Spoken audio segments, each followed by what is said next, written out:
So there it goes, the Golden Gates. Oh my The god. Golden it's Arches. Actually working. Well, there it goes. And I think I need to fix the video at some point because apparently.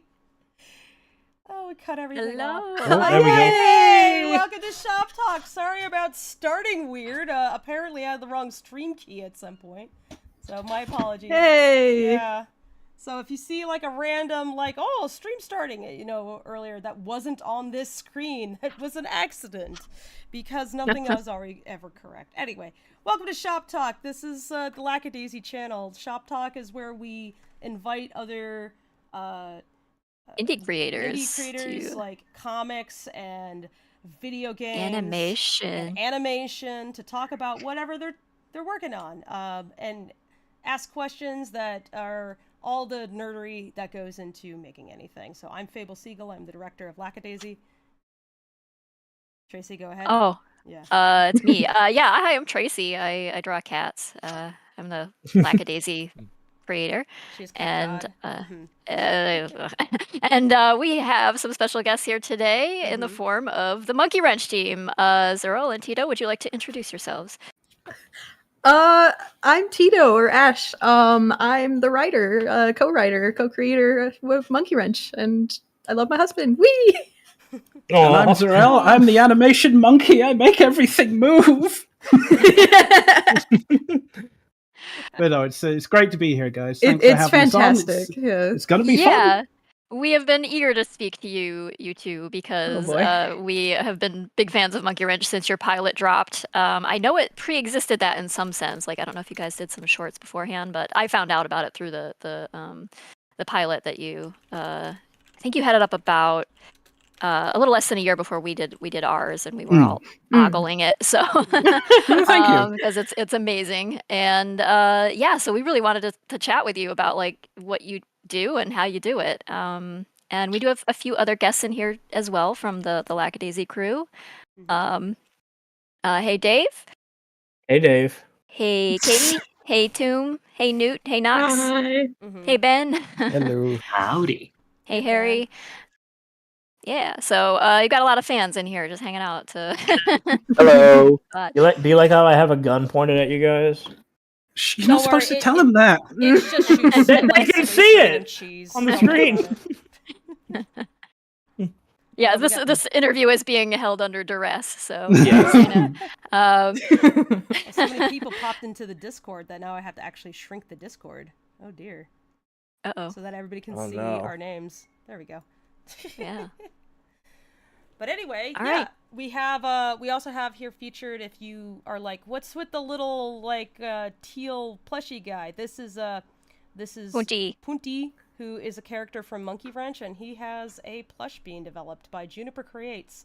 The same folks who are actually working on our Lackadaisy merch. Yeah, Juniper does, like, we can vouch for Juniper's plush making capabilities. They are fabulous. And and if you would like to help production on future Monkey Wrench episodes, this would certainly be a way to do it. Is go get yourself a Punti plush. Buy it, buy it, buy it, buy it. Yeah, yeah. Look at him, he's adorable. Look, he belongs in case- the keychain. He's freaking adorable. And You the can voice take actor. him anywhere. Who is the voice actor doing the That's voice? Chi-Chi AI Chi-Chi. for the Punti.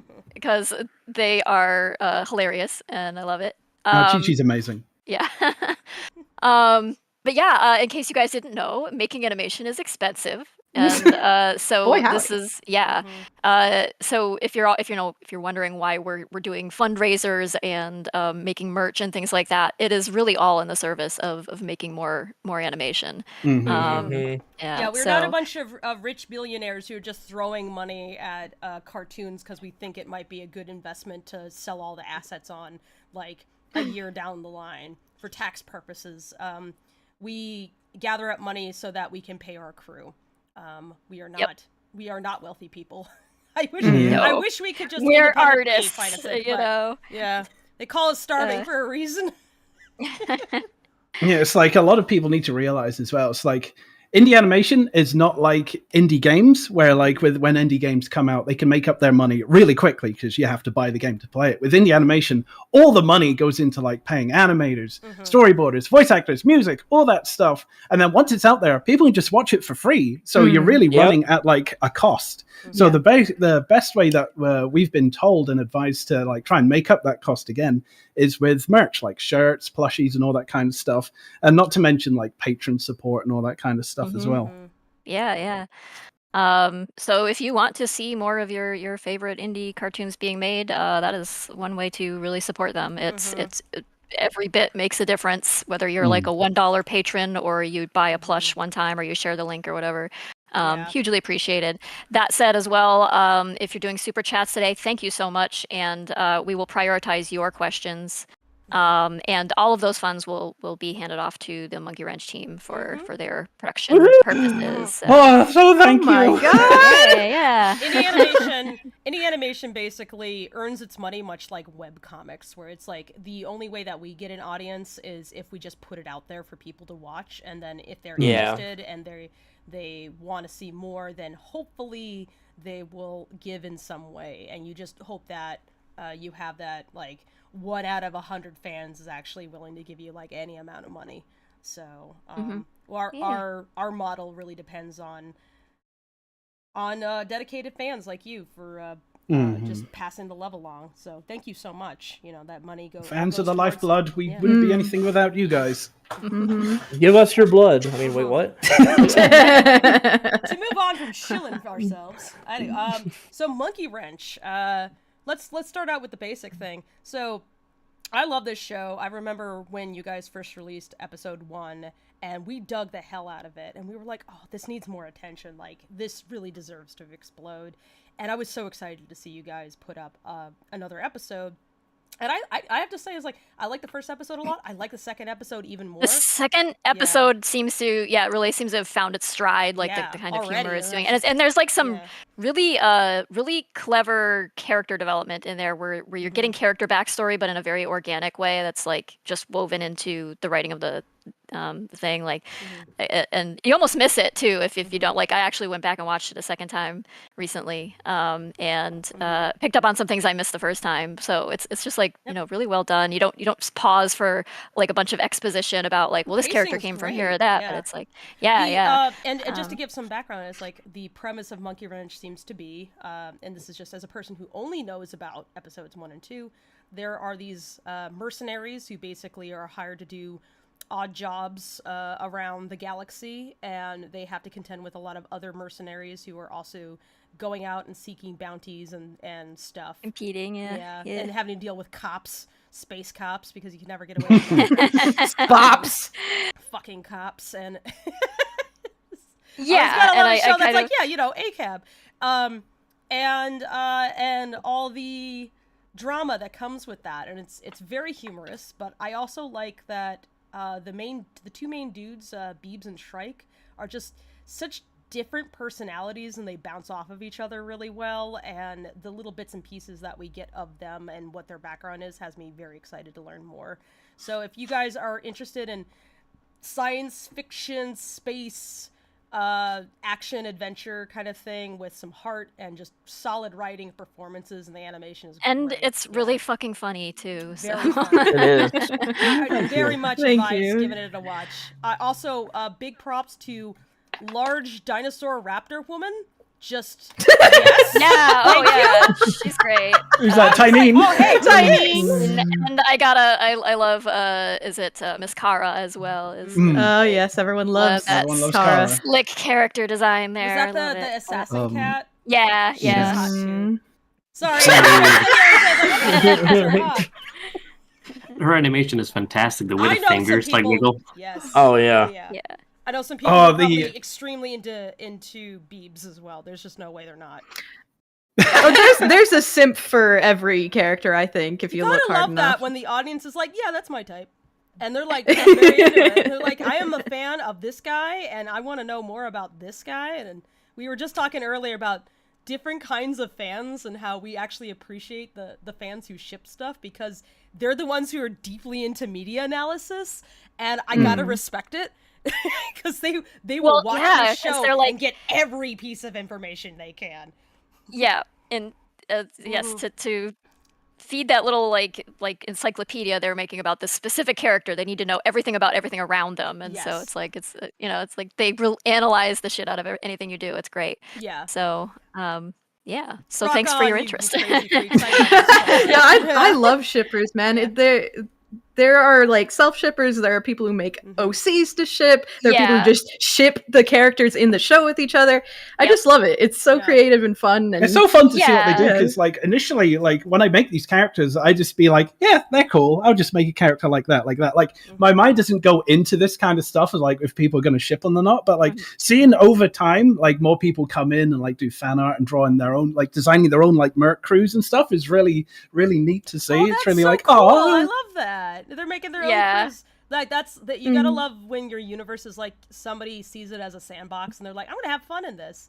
And it's really great. So I've been enjoying watching on our own project, like watching the fandom like evolve and all the material that people are coming up with and the way they're analyzing stuff. And even when they're like, I want to say quote unquote wrong, I'm still fascinated with how they like built up that idea. So I'm just really dig it. So thank you guys for making the tags fun to peruse.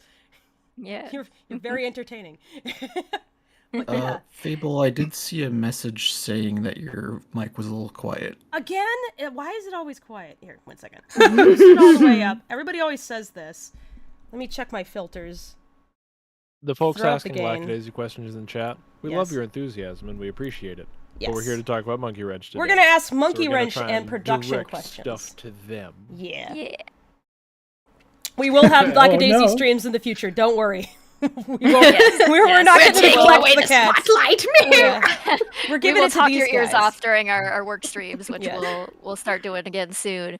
But yeah, let's. How did you guys start doing this? Oh, Like, that's a can good you give us a question. little bit of the backstory of like how you came to be animators and writers, and like, where did you come from as artists, and then how did you end up making this series? Well, for me, it's like I kind of just fell into animation pretty much because when I was younger, I used to watch all the old Nicktoons and stuff on TV, like especially like the old Super Mario stuff, the Sonic stuff in the morning, and that's like, yeah, that's cool. So my old man was a graphic designer, and he'd always have like spare exercise books and stuff. So I'd just be doing like little flip book stuff in the corner and everything. And I went into engineering after I finished school because that's really what I wanted to do. I wanted to like build machines and all that kind of stuff. But like doing the engineering stuff and everything, it's like it didn't really click that well. I enjoyed it, but it's just like it didn't feel right for me. And always on my breaks, I'd be doing like flip books and drawings, and all my supervisors would come around and look at me and be like, "You're wasted here. You should do that." It's like, maybe. But then my old man had a great idea of, hey, let's emigrate to New Zealand. So we spent 4 years getting our paperwork done, and we went to New Zealand. And the 8 years I'd done my engineering qualifications in England, it was completely like moot in New Zealand. You're like, right, you got to retrain another 5 years for this. It's like, what? After all that time? So I'm like, you know what? Forget that. I'm just going to go into retail for a bit. And that's where I discovered DeviantArt and the joys of original character tournaments. Oh no! Yeah, the original. Your DeviantArt trash. Like, yes. Oh, you're from I remember the seeing the News. Lackadaisy stuff on the front page and everything. I remember your tournament stuff. It was so good. What did you do in retail, just out of curiosity? I worked at a lovely little place over in New Zealand called Pack and Save. And it's just like stocking and everything. But the great thing about New Zealand is they don't really care, so you can like bunk off and do whatever. So I had plenty of time to like just hide around the back and like do storyboards and all that kind of stuff. And supervisors like, well, yeah, whatever. You just do that. I'll just do this. Heck yeah! I love that. There's so many people who seem to think that if I went to art school and I'm not like successfully in the industry by like age 22, then I failed. I'm like, nah. Honestly, go have a life. It doesn't matter whether you get into this via like art school or you just stumbled into it at like age 40. It's fine. Dude, I worked as a grocery store butcher for 8 years before I was able to do this stuff. You know, I was an orthodontic clinician. Oh my god! I'm the boring one. I've actually been like head first in animation since I was a tiny child, but I actually did go to film school. But I was gonna say I can actually say I put in my 2 weeks on Friday to leave my mechatronics engineering job to work on Lackadaisy full time. Heck yeah, dude! Engineers becoming animators. We are blessed to have you, Newt. Thank you, and I know that's a big step. And I'll say for putting your faith in us.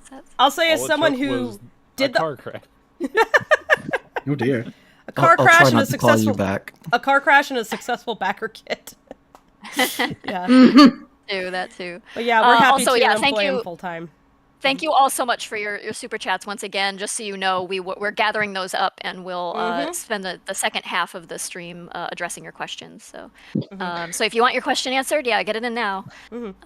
I will also say, as the person who has the most boring background, as I actually did go to art school and I came out and went into the industry, I so fucking appreciate people who come from other backgrounds, because it is very boring to just talk to people who only have art school as their background. It's like, go out and live and do life, and if you do go to art school like me, still go out and live and do that kind of thing. It's like, if not for the fact that it basically cost me money to do that, I actually really enjoyed rideshare, like just driving people around. I loved listening to people's conversations in the back seat. Unfortunately, it paid less good than free commissions, so and I was damaging my car in the process. So I was like, aw. But I always thought that it would be fun to have a job as a bartender, at least for a certain time, just because the amount of material that you would gain as a writer would be tremendous. Oh yeah, yeah. Oh yeah, you learn. That's a way to learn about characters for sure. More experiences, but yeah, like. People in chat are wondering, like, again, as Fable said, you don't have to go to like art schools or anything to do this kind of stuff. I'm always of the belief, like, if you want to learn something, you can do it. There's plenty of tutorials out there online now. Like, if you want to learn animation, like, you've got all sorts of like YouTube channels you can go there. Like Harry Partridge has his own like animation little tutorials and stuff. Like Newgrounds has got tons of stuff. Oh yeah, books. Yeah, so Animator Survival Kit Bible. Oh god, get it. If it's still in print, it's amazing. Bible. Yeah. Please. It's not the only thing you should look at, but it's definitely, if you're going to get anything, you should own a copy of that, because it's just a good resource to constantly paw through. But also, like, I'd say that art school for me gave me an opportunity to set aside time to experiment and learn technical stuff that and language that was useful in the field, so that like I had a common way of communicating with people. So if you're not going to art school, if you can learn the vocabulary, that's still very helpful. Just to so that when you're talking about this or that with people, that you guys have some sort of mutual language in common. And that's very important. But you don't otherwise have to go to art school. Just you have to be interested in educating yourself, though. Education is important. Paying hundreds of thousands of dollars for that education, not quite as necessary. Not great. No. Yeah, it's like with the schools though, they have everything lined up for you. You'll do your like your studies and all that kind of stuff, and you should quote unquote have like an into the industry afterwards. You're paying for like a fast track, pretty much in a way. But like you can learn that yourself. It's just it's all on you. If you don't go to the art school, it's all on you. It's all on your drive, your passion, and how far you push yourself to. It depends on what kind of person you are, what kind of money you have, like what kind of time you have. It's a very individual decision. So I can say that I had a good time in art school, but I think for other people they would be miserable, and I know people who have been miserable. So. Just know like everyone progresses at their own rate as well. Because I know a lot of people come up to me like, "Why are you so fast? I animate so slow." It's like it doesn't matter. Like just take your time with it. Like anyone animates at their own pace and studies and learns at their own pace. It's not a race. We all slow down eventually. And I think to our benefit, actually. Yeah. Honestly, I think to our benefit, it's like speed. Like I was the fast person, but honestly with age has come the knowledge that me going really, really fast also means I make a lot of mistakes really, really fast. I could be good in certain contexts and really, really bad in other ones. So when I have a deadline, making a crap load of mistakes is not great. So I have to sit down and work out the blueprint for what I'm doing a lot more firmly so that I don't waste as much time and energy on the actual making of stuff. And that way I don't burn out quite so quick, because I don't have the energy for this shit anymore. I have to like exercise and eat good food and I breathe fresh air occasionally. I can't spend all my time on the computer without consequence. So when I went to school, it was interesting because I just went originally on like a minor little music scholarship because I was in like marching band for God knows how many years, and then I ended up falling in love with my school's radio station, and that's how I learned like a lot of like audio stuff and like voice stuff. But what ended up happening was I spent all my time at that damn radio station. I didn't go to class. So because I was just like, I just want to like make like, because my friend and I did like this weekly comedy / rock show that was like Dr. Demento, but with like playing like 3 Days Grace and stuff in between segments. And I was so focused on making that show that I didn't go to class. And so my parents were like, "Hey, we're not going to pay for this shit anymore." And I'm like, I understand. That's fair.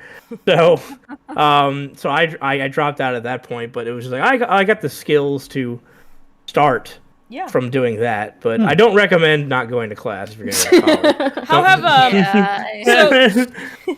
So, Zarel and Tito, like, how has your education been? Like, both prior to Monkey Wrench and also what have you learned as a result of manning your own show? No lordy. Ashley, you want to have a go? I went to college just for an associate's in arts. I don't know. I haven't really done too much with writing. I've only been in like, Monkey Wrench and Nico Colileo's show Too Loud. Oh yeah. Nico's great. But just like we got to have him on for his own cat show. Ollie and Scoops is great. It's so cute. Yeah.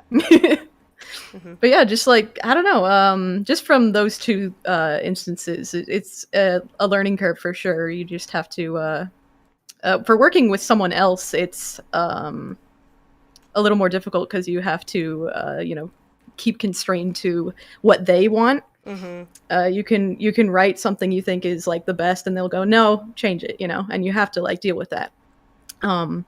But also working with your own show, you have to like set your own limitations too. Like you could, go balls to the walls crazy, but it's like that wouldn't make any sense. We need to like, make sure things make sense, but also make it funny, but also make it so you understand the character's feelings, but also maybe don't take something that was meant to be 15 minutes and bloat it to 27 minutes. Something like that. One thing we did when we wrote the pilot was we wrote the entire thing and then realized only after we had people, the smart thing we did was have people who aren't familiar with Lackadaisy at all read the pilot script and to see if they would understand anything that was happening, and they didn't know any of the character names, and we realized we weren't naming the characters like in dialogue, and that's like one tricky thing that you have to do and make it seem natural, because you don't when you're talking to somebody you know very well and the characters all like know each other, you don't like usually refer to them by their name and then say something, and so it's hard, like all that's God, there's so many things you have to bear in mind while writing. We're doing our season 1 scripts now and some short scripts and things like that, and it's hard. It's like really honestly hard. I find writing a hell of a lot harder than the animation, honestly. And I'm the opposite. Because like you got to make sure everything, like the pacing is good, you got to make sure everything makes sense, you got to make everything like flow correctly, all within like a time limit that you constrain yourself to. Yeah. It's like with the first episode of Monkey Wrench. Fun fact, that anti-gravity section at the end wasn't there before in the original. I said to put it in. Yeah, because we were humming and hawing, and like one of the main things I hate doing is when I have people work on something, like I hate having to scrap their stuff to put in something else that would make more sense story-wise, because they they put all their time and effort into it, and they get paid, but it's like oh, it's such a waste. But like at the end of the day, like you got to do it for like the benefit of the story and everything. And it feels so bad for some of the people's stuff I had to cut out of the first one. That's one reason why you put so much effort into planning it, is so that you don't have to do that as much. We just we've been doing we did table reads just like last week, just to get like a sense of timing and give the actors a way of familiarizing themselves with the script before we invest in everything, and also it gives them a chance to contribute to it if they spot something where they're like, actually I feel like this would be stronger like this. So, and that was fantastic, because then we get a pretty good sense of what the timing is going to be like. So that when we do the actual recording, and now they're already warmed up to it, this isn't their first time seeing the script. And we also have gotten a good idea of knowing just how well the script is communicating what we intend to them, so we can adjust anything if they like miss something. We were like, oh, that needs to be in there. And that was super, super helpful. So I can definitely vouch for getting all your actors together if you can, and just doing like just together on Discord and just reading through together. Very good. But it's like doing that as well. It's like like sometimes when you write something down, it's like, yeah, that looks good, and then you hear them read them out, and it's like, oh, that doesn't sound good at all. Actually, change that. Yeah, it's like you have to be like ultra efficient about your information delivery, because every second of animation is like thousands of dollars. And but so you have to like you can't like spend an extra like 5 or 10 minutes just like having characters like shoot the shit and things and just goof around or whatever. Like there has to be like, even if it looks like they're goofing around, there has to be this like very underlying intention to exactly. it. There's got to be like, you have to have a very good excuse for them doing that, and then like not that we wouldn't want to have them goofing around. Oh God, yeah. I would love to just have them just hanging out and just doing nothing at all. Would be kind of awesome. It would, but it's like, it's like, okay, but that's many thousands of dollars we have to put into just faffing about. Hey, but, I would pay thousands to watch Zid do nothing. Okay, fair. We did have an idea for having Zid do absolutely nothing, so he just lays there, so that's easy to animate. But but yeah, as opposed to Rocky, having him do nothing is more like, let's see how long it takes for the frantic energy to like come to the surface, and he just leaves. Just build up and break him. It's like, I must do something. Anyway, speaking of people will ask things like, sorry, go ahead, Fable. Oh yeah, no, I speaking of like frantic energy, I love Shrike and his just everything, and we're getting a lot of ask actually about the choice to make him like explicit. I'm Chum, can you mute? Badly. Echoing. Yeah. Oh, there we go. Thank you. It's good. Okay. But yeah, the choice to make him like explicitly Hispanic, I thought was very interesting. So we got what made you have come up with that idea? Because it's so rare that you see people just embracing a multi-ethnic, multi-language future. Instead of just being like, everybody just speaks. Our character is just multilingual. And, It's just something like I've just enjoyed, like, because I've been around the world a bit, and it's just seeing other cultures and stuff is like it's fascinating. Like I love like the Mexican culture is really fascinating. Stuff over in Eastern Europe and Asia, and that is really cool. Like, and I've always like seen Shrike as like a Hispanic kind of like gunslinging kind of character. It's just like story reasons as well I can't get into, but like it's fun. It's more interesting. Like it helps open your perspective in a way. But it's like you got to be very careful as well, because we have a consultant on our team, Bertha, who helps us with all the Spanish stuff. So I always ask her, like, is this okay to do? Would this make sense? And all that kind of stuff. And she's usually like, yes, you can do that. No, that doesn't make sense. Change it to this. And that kind of stuff. But yeah, it's like, it's just, I don't know, it's fun. Yeah, it's like, you want it to be white? I don't know.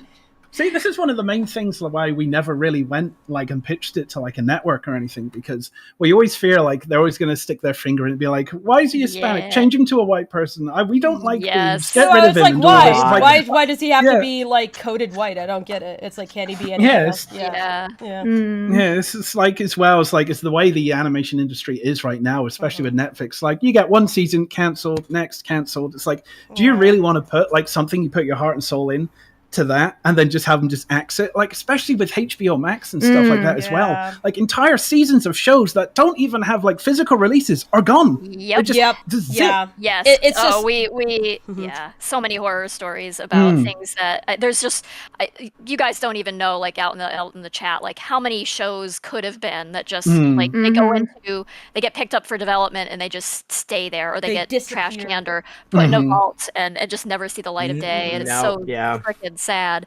But there's also like this thing where, you know, when a network is puts you in development and is funding the production of your show, like they're going to have their creative executives involved, and they often don't have the same ideas. Like they don't come, like you're coming from a place where you made this thing, you understand why it is the way it is and why you made your decisions, but like somebody coming in from the outside is thinking more from, you know, the more about their own career, more about what could make us the most money. Exactly, the bottom line. And so it's like, how do we make this appeal to the maximum number of people? And it's like, do you need to sell it to the maximum number of people, or do you just gotta find its niche audience where they'll be dedicated to it? And, you know, like they'll have.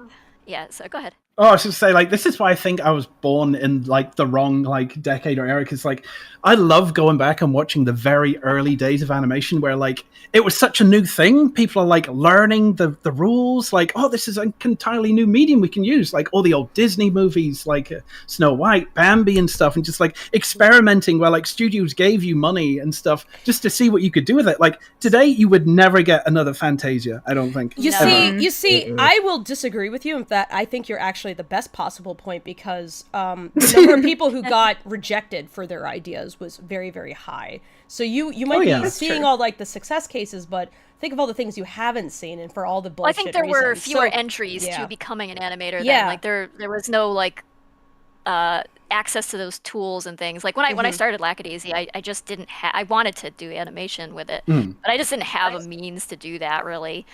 So like I did a solo comic. I was like, well, I guess that's the most visual way I'm going to be able to tackle this. But then of course things come along like Patreon and Kickstarter and Toon Boom, and it's like, oh, suddenly like all that stuff is there, and the fact that we can find a merchandise partner like Juniper even to like find ways to monetize what we're doing instead of like going through other parties. The fact that also just simply we have access to software that is so much more powerful than what existed prior. And because of that, like we're able to pull off productions that look like what you'd see on TV without having to like staff quite so many people. Like you can do a lot more just on your own now. You can invest a lot more of that energy into other things. But also you don't have to have like all the physical space either, which is fantastic. So it's that thing where like you really want and wish there could be that combination of the access to technology of today with the like insane freedom of like the 80s and 90s sort of like you wish that combination was there. But I think there was more maybe more of a adventurous, like experimental spirit to some of it at certain points. Maybe you know when the cash is flowing, things get more experimental. But when you know reality strikes and suddenly these all these streaming networks are running into, oh, we overspent on this and we didn't hit our you know annual projections for revenue and things like that. They're more focused on the shareholders than their audience. So hard, like and they're catering to their shareholders instead because you know it's. Because that's the actual bottom customer line at the end of the day. Yeah. Yeah. Yeah. The best of times, it is the worst of times. Also, Yeah, in many hey, ways, yes. Gooseworks is in the audience. Hey, Goose, what's Hey, up? hey, Goose! Hey! Goose! Oh my god. You behave yourself there, Goose. Don't say slurs. Please don't. Unless they're alien slurs, then that's funny. Goose, don't We won't Goose, have please, the please don't context. murder Yeah. me. No, Dave, you got a job, remember. You're fine now. You're safe. Oh, You that's won't get right. shot. Yeah. You won't get killed. You're all good. Did you guys see that picture I have of the tombstone where I died last night? Yes, Awesome. chasing bears. How could you? You know, that was because Goose. They let it out. Like, He's been dead the whole time. I had no idea. I say, speaking to the skeleton man. He's a skeleton. Yeah. wait, I'm dead. Ah!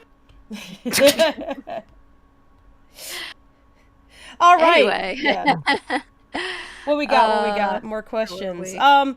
So I love the just sheer variety of character designs you have. I, of course, being very biased, I dig all the birds. There's so many birds. Yeah, I'm really into the cat Your birds are characters, as you delightful. can see. Yes. I like that Shrike. Shrike is even named after a bird, I guess. He kind of has some Yeah. bird aspects to him, even though he's less explicitly so. But maybe it's just because He's he's more got them. squiddy. He's a squid. Yeah. Oh, he's a squid. Yeah. Okay. He's Yes. based on a squid. I Yeah. love my cephalopods. They're cool. Humboldt squids and everything. Cuttlefish, wonderful. all that stuff. Can he That's change really color? cool. I guess not. we were We'll have just to wait and talking see. about this last night. But yeah, Oh, we're nice. talking Oh about- my god, if he No, could don't change like color. watching. Yeah. It's like Oh, you dear. meet his other species and he's like the guy who can't change color and they're like, oh, lame-o. You can't make your body like crazy patterns and flicker and stuff. And it's like, don't stop making fun of me. It's like a guy with a stutter, basically. It's like, He's hey, like- that's he's not like the- cool. Don't make fun He's of like the him. loser on his planet, like Alf. Yeah. Chat has decided he's an inkling. He's an ink. Oh, Oh, no, he's a squid now. He's a kid. He's a kid now. He's a squid now. Has anyone ever mentioned that he kind of sounds like Dr. Doofenshmirtz? We've had a Once few or twice. comments. Yeah. Oh. No, more like hundreds of times. Yeah. Yeah, no, like I love that we found Jacob for Shrike. He does a very good job with like all the voices he does. But yeah, he was one of the the new Yeah, talk about your cast. voice Talk actors we're about how looking much you for. love your cast. But yeah, We love Jacob our is cast. amazing. Yes. Like I'm always again, as I said, like I'm always after like new talent and like just interesting sounding voices as well. Something like you Yes. wouldn't really hear. And like Jacob, like he did a really good job during the audition. I was like, this guy has potential, so let's just see if we can tweak it a little bit. And then the second time he did it, he nailed it. It's like, all right, Jacob, you're mine. You're mine now forever. But no, he does some really good stuff. It's one of his first main gigs he actually did. He was the voice of the main protagonist in the remake of Secrets of Mana, I think. Like I can't remember what the main guy's called because I don't play the Square games, but he's that guy. But again, we've Beebs, Jean-Francois Donaldson. He's amazing. Again, he's another like person that we discovered, and he's pretty like Got a low lane. He's gorgeous got voice. such a Oh, beautiful yeah. voice.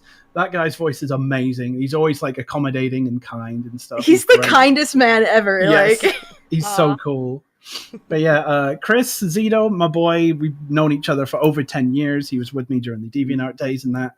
He loves his D&D stuff, and he's a budding voice actor. He did a couple things for Team 4-Star back in the day as well. Oh, cool. But it's like he really wants to get his voice acting career like going, and I'm like, Chris, I'm going to do what I can to help. So that's how Scratch was born. It's basically a character for him, and he does The cat? such a good job. It is. Yes. It is. I love that He cat. does so- I love the way he's animated. Also, he's just like this voice. Oh. He's such a sass- squish. Yeah. He's He extremely is a going cat. to steal. He's going to steal the show in episode 3. Episode When's he getting a three, plush? Oh, When's hell his yeah. plush?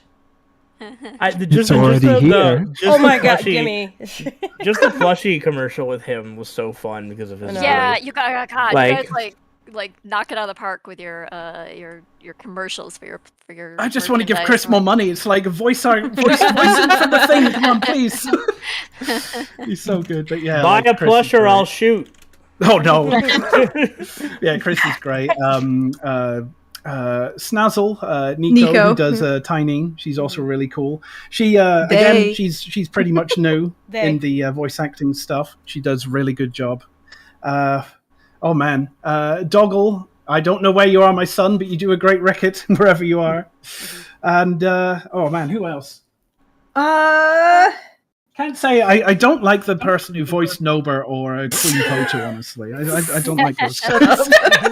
But no, like everyone does a great job. And like episode Was it episode 3? Yeah, we got a couple guest voices. I can't say who they are, but one of them might be in the chat right now. But everyone just does such a great job. I can't praise them enough. It's not fair. I want to give them more money and everything. Can't believe you got my dad, dude. I'm so proud of you. You're not supposed to tell anyone, Dave. Oh my god. I was wondering, like, ideally, if you like had anything you want, like, how many episodes would you want in a season?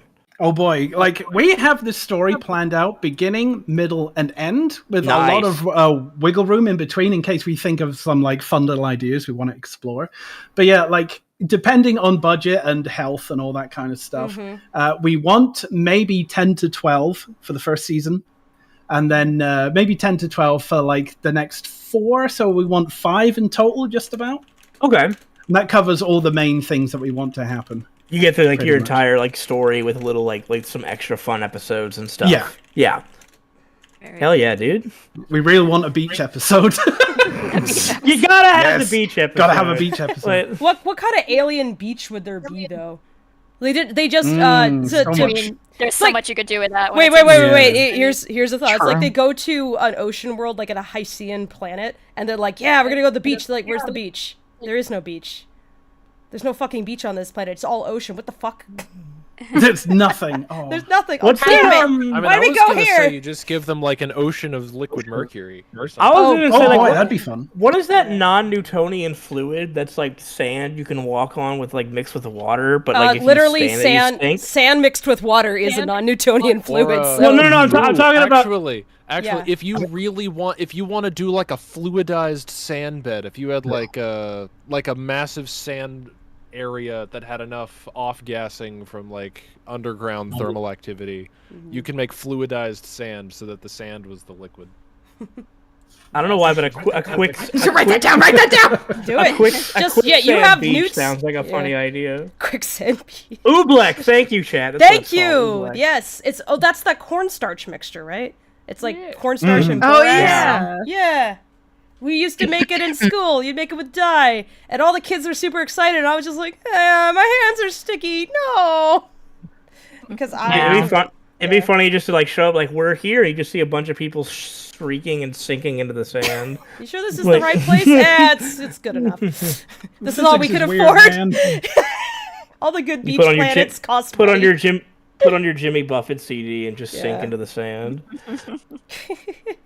It's very warm down there, actually. Like, if you let yourself just sink all the way down, like, you end up in the bar at the bottom. You just gotta, like, relax a little bit. Oh, that's where Jimmy went. Hold your breath all the way. Yeah. This sounds like that Jimmy Buffett That's Margaritaville. It's down there. Margaritaville is hell. There was a Jimmy Buffett retirement home. I think you guys are describing it right now. Really? It's quicksand? I mean, I'm kidding about the quicksand part. Oh. Was it rehab or was it a retirement home? There was an actual retirement home. Or at least they were looking at it. Oh, man. So yeah, confirmed. The last thing Jimmy Buffett did was record for Monkey Wrench, just so you guys know. That's canon. I wish. Dave, I keep telling you all these secrets and you keep spilling them out. I'm sorry, dude. I'm gonna have to set Goose on you again. Yeah. Oh no, please, Mike. I can't afford another limb. Goose, if you're still there, you have permission. We need him please, to not please, not at the least, knife brick.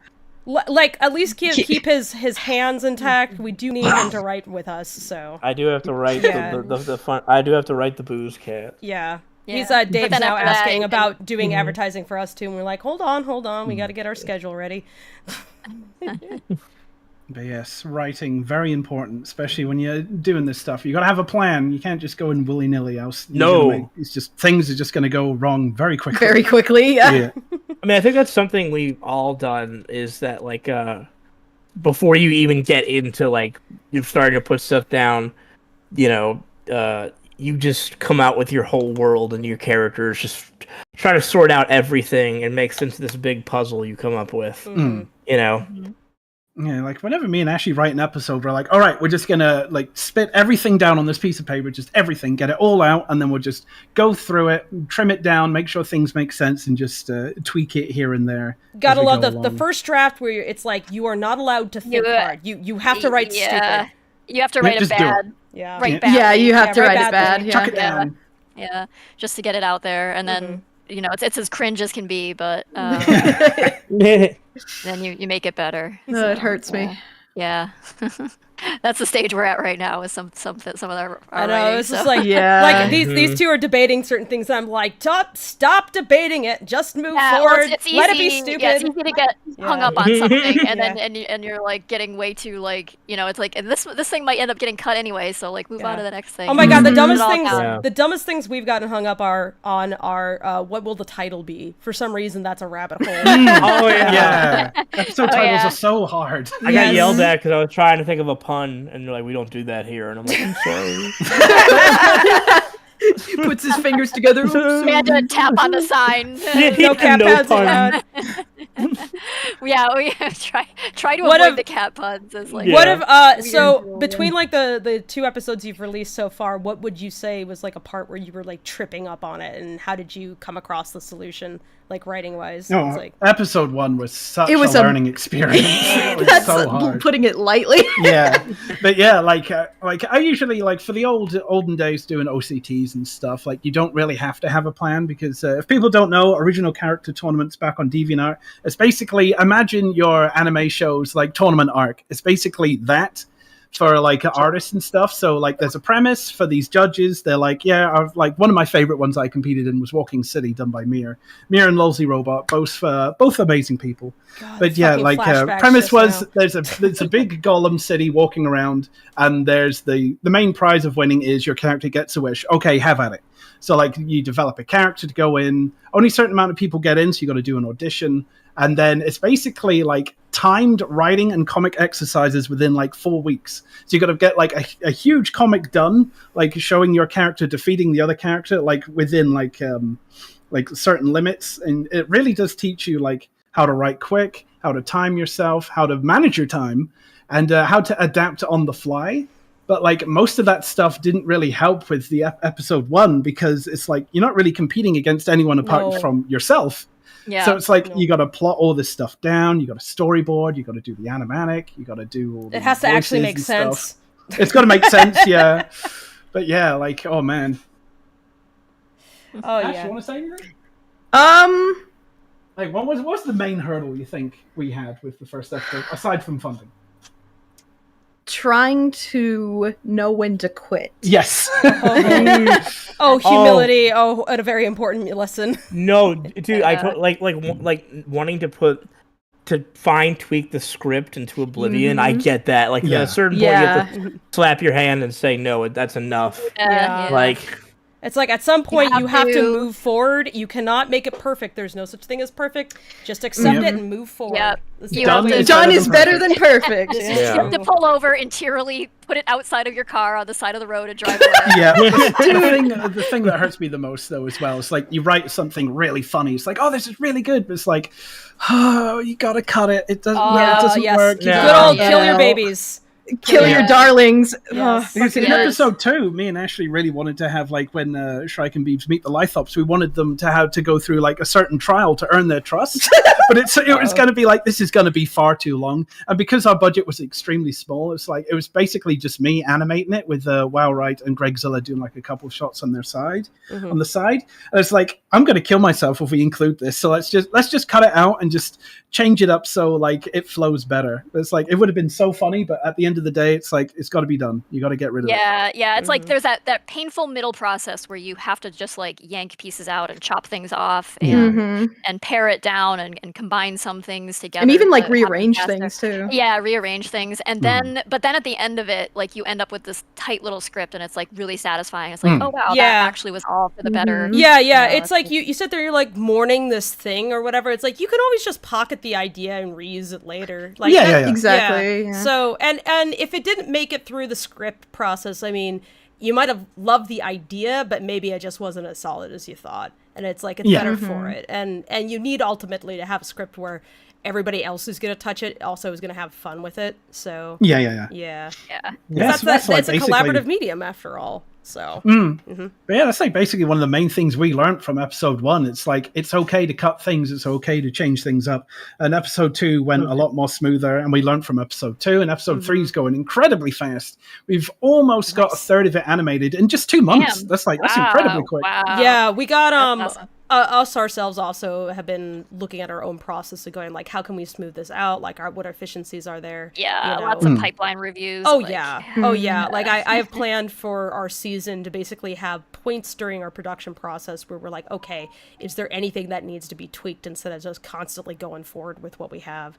And just being very cognizant of like, there are ways to make the whole process of making cartoons less painful, and it's not a good idea to stick with the painful method if you know that something's going to work out better, because everybody having more energy and not dying in the process is so good. Speaking of not dying, how'd you find the folks, like how'd you get the folks who are working on Monkey Wrench with you currently? They're a really good bunch of people, really. It's like incredibly talented. It's just... I worked on it.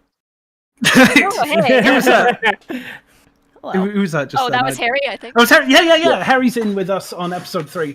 I've given him a couple of Gregzilla shots to clean up, and I love Greg shots. You seem to be Greg having a is good so time. good. If I'm having a Greg shot, I'm having a great time. Excellent. Greg is so talented. Oh, It's Greg's insane. amazing. But yeah, like everyone that I've found, like everyone is amazing. It's so good. But like honestly, the hardest thing is just trying to manage all these people. Just got to remember, right? I got to assign this to them. I got to check this. I got to do notes on that. I got to do this, as well as doing freelance on the side as well to pay for everything. Oh Jesus! Oh my God. Okay. Yeah, see, that's the thing, guys, is that if you want even more Monkey Wrench, like giving that money means that eventually maybe the creators can actually spend full time on it. Buy a plush! Buy a freaking Yeah, plush! like- Look how adorable See- this thing is. Look, I'm gonna See shake that out this link Look at right him. up there? Look at this guy. Look, his name is Buy Punti. He's so puntable. You Yeah. can take him home and put him in a blender all on your No, own. look at how he digs for you. Oh. You can dip them in water and throw them against the wall. But Dip him in milk. milk, yeah. Oh, Shout out to the PP. milk. No. Can Nox or Newt, can you guys post the link in the chat as well so they can just click on it to get to the Punti plush? Oh, Wait, no, PP froze I their got it. plush. They didn't dip him in milk. That was the Reddit thread, right? Yeah, that was that Reddit that was the thread, Reddit yeah. thread with the cat, which I'm conflating Oh, With the Webkins cat. I'm just Oh like, dear. oh no, this child, why didn't your mom step in and do something? Lost your Oh. internet privileges. Oh. But yeah, like I'm doing a lot of NDA and freelance stuff on the side. And it's like, if we could just get that Patreon up just a little bit more, we wouldn't have to do this. And I can focus more on that. It's like, as we said at the start of the stream, like all the money we get for these projects goes straight to other people. We hardly keep any of it. Oh, yeah. We give it to like musicians, voice actors, all that kind of stuff. Animation is so expensive. It is very, Yeah. it takes a lot of time and energy to do animation. Like you can't just like, it's very difficult to casually do this caliber of animation because you have to sit down for hours and hours and hours and focus on just like a couple seconds at a time, and you have to get feedback and you have to correct stuff, and oops, turns out that this didn't work as well as you thought it did, and it takes so much intense focus that it is very difficult to do and be like, I'm gonna work on this for like a half hour, then put it down, then I'll work on it for another half hour like a couple days from now. No, that doesn't, I can't work that way. Maybe somebody can work that way, but I can't work that way personally.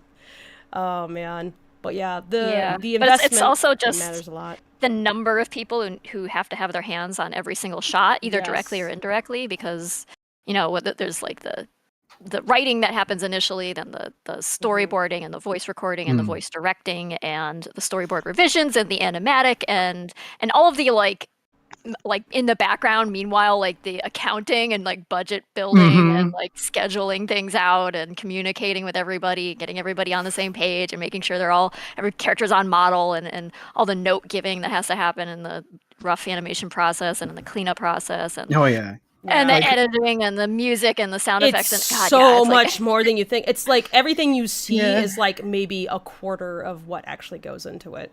Yeah. Yep. Yeah, like being an animation director as well. Like with episode 1, I was kind of like, I was hands off on people's, like I'm new to like the kind of directing role because I usually do just everything myself, so I know like what I'd like. But with episode 1, it's like I was more hands off. It's like, yeah, okay, yeah, this is going all right. But like episode 3, I'm being like a lot more hands on, and I just feel so bad when I get someone's roughs being like, here's my first pass, and I look at it, it's like, I'm going to just do some redraws here and just draw over just to make things more on model. I just feel like, ugh. just feel so bad for doing that. But at the end of the day, it's like, it's for the project and stuff. Yeah, you don't want people... someone's shot to like look incongruous with everybody else's shot, because otherwise that one artist will stand out in a way that even the audience can tell, and you just don't want them to. But I think any serious animator coming in understands that that's all. It's not personal. It's all for the benefit. Yeah, it's just it just comes with the job. The James Baxter shot. You are. Yeah, I mean, if James Baxter did anything for me, I'd be like, I can't touch this. I'm not allowed. Oh man, James Baxter, a legend. Games bookstore. Games bookstore. But yeah, like again, for like the hardest thing, honestly, like learning this stuff, like managing a team, is just like organizing everything and managing a team. Yeah, I'm working on a big NDA thing right now, and it's like it's so disorganized, it's crazy. But it's like you got to learn, like have all your script done, voices done, animatic done. Then you want to make sure your character designs are there, or your references are there, any props are there, any change in the character, like in a scene, must be there. You got to have your color keys and all that kind of stuff. So much pre-production before anything. Before you even start, it's like you got to have that ready. Yeah. Because if you go in like half-cocked like that and you don't have that kind of stuff, it's like people are going to get things wrong. They're going to jump ahead and everything. You're going to end up set spending back twice as long making it if you don't just put the work in up front to plan everything carefully. Yeah. So, yeah, and then people are going to get frustrated with you because they're having to redo things. Yeah, you got to redo things, and then resentment will grow and stuff. If you guys are ever like, why is it taking so long to the next episode? It's like, this is why. And it's like we're always much further along than you realize. But no cartoon just gets made in a month. I wish that's how it worked. Like the only thing I can think of where that is the case would be South Park. But South Park also they're has insane. They have a lot of people working for them, and they have a particular style and process that allows them to do stuff quickly. And still, it takes longer than you think. So when you hear, start to finish, 2 weeks. No, it didn't. First of all, it took them more than 2 weeks to develop all those characters, and that's one of the most the script like and everything. Infuriating things that we get, like sometimes, because people have come to us and are like, "What is taking so long?" Blah blah blah. They're like, "Oh, what is it? Bob's Burgers can do it in a week." It's like, no, they can't. No, they don't. Shut up. It's like no. Everybody who sees. They don't work on the next episode as soon as the episode comes out. That's not how it works. They work on these things for 2 years and then they release it within a week. Yes. It's like why does it take so long? Just film the cartoon characters. You're like it's like, oh yeah, no, we've been lying to you this whole time. We have 57 episodes in the back. We're just, Oh yeah, you just give the voice actor, you just put them in front of a microphone, and then they just talk about stuff, and then you just animate what they're saying, right? That's all it goes animated live. Right? We use AI, and everybody just knows what the characters look like from all possible angles, and you don't have to correct the eye shape every other scene. No, the cartoon characters are real. They come in the studio and everything. And we just. In the case of some people, yes, in a Tupperware box. No, but that is it's another thing that is just it's really hard when people are constantly just on your back, not understanding how this process works. The moment our backer kit ended, they were like, "Okay, where's the season?" And it's like, no, what? Yeah, literally day of we launched the pilot. We had people like, "Well, when's the next episode?" We're like, God. It's like, and I appreciate the enthusiasm. I'm sorry, but give us a minute. Some people, it's just because they're like, I love this so much, I want more, and that's in good faith. But yeah. But then there's those people who are like, "Oh my God, you're taking so long," and it's like, it's been 2 weeks. Yeah, when it's eagerness and enthusiasm, it's great, and when it's like entitlement and anger that they're giving you, that's very frustrating. If you are angry, it's not going to come any faster. It doesn't go any faster just because you're mad. Yeah, I'm sorry. For sure, it makes me want to go. Well, now I'm not giving it to you. But I mean, I did web comics for a long time, and still, and plan on doing more comics. But it's been the same thing. It's like, as soon as you like nearly kill yourself to get an update out, and then like the first thing people say is like, well, when's the next page? Or they Where's the next complain one? they complain that the next page is going to be a while, you know. Oh my like, God. the next Yeah. episode's gonna be a Goose in while. chat. Immediately, it's like, Goose in chat says, I personally want the episodes to look like shit. There you go. See, I wish I agree. had that freedom. All right. yeah. Tracy, why did you have to draw the cats so goddamn well? We could have just made them all stick figures that went. Yeah, we should just adapt Rocky's drawing Let's just style. all give up Yeah. and not And- try. Just Yeah. use Do Go you think Animate. the You can Rocky fire it out drawing I really did quickly. when he looked like a broom? Hey, That was yeah, I could do that. brilliant. Yeah, No, the just noodle. It was just a noodle. Yeah. I could probably sure animate would like be Rocky. It sure would be a show we would have there. But yeah. Hi, everyone. Hi. But yeah, to those of the people in the YouTube chat and that, like, you're interested in like starting your own indie stuff, because it's starting to boom. Like, we're starting to get more stuff come out there. You got Evan's little Galaxy one coming out. You got a couple others on the way. It's just like, be organized. Like, learn from what we tell you. Like, don't just jump in and be like, oh, I'm going to do it. Like, sit down, do your research. File management. Don't rush. File management. Please. Learn to manage your time. Learn to manage all sorts of stuff, because like it looks fun in games on the outside, but on the inside it's very, very stressful. Yes. Trying to get everything balanced. I would also add, Z, like, if you guys seriously, like, and I think we've all learned this, like, because we're all making original IPs. Advice before you jump right into, I'm gonna make my big pilot.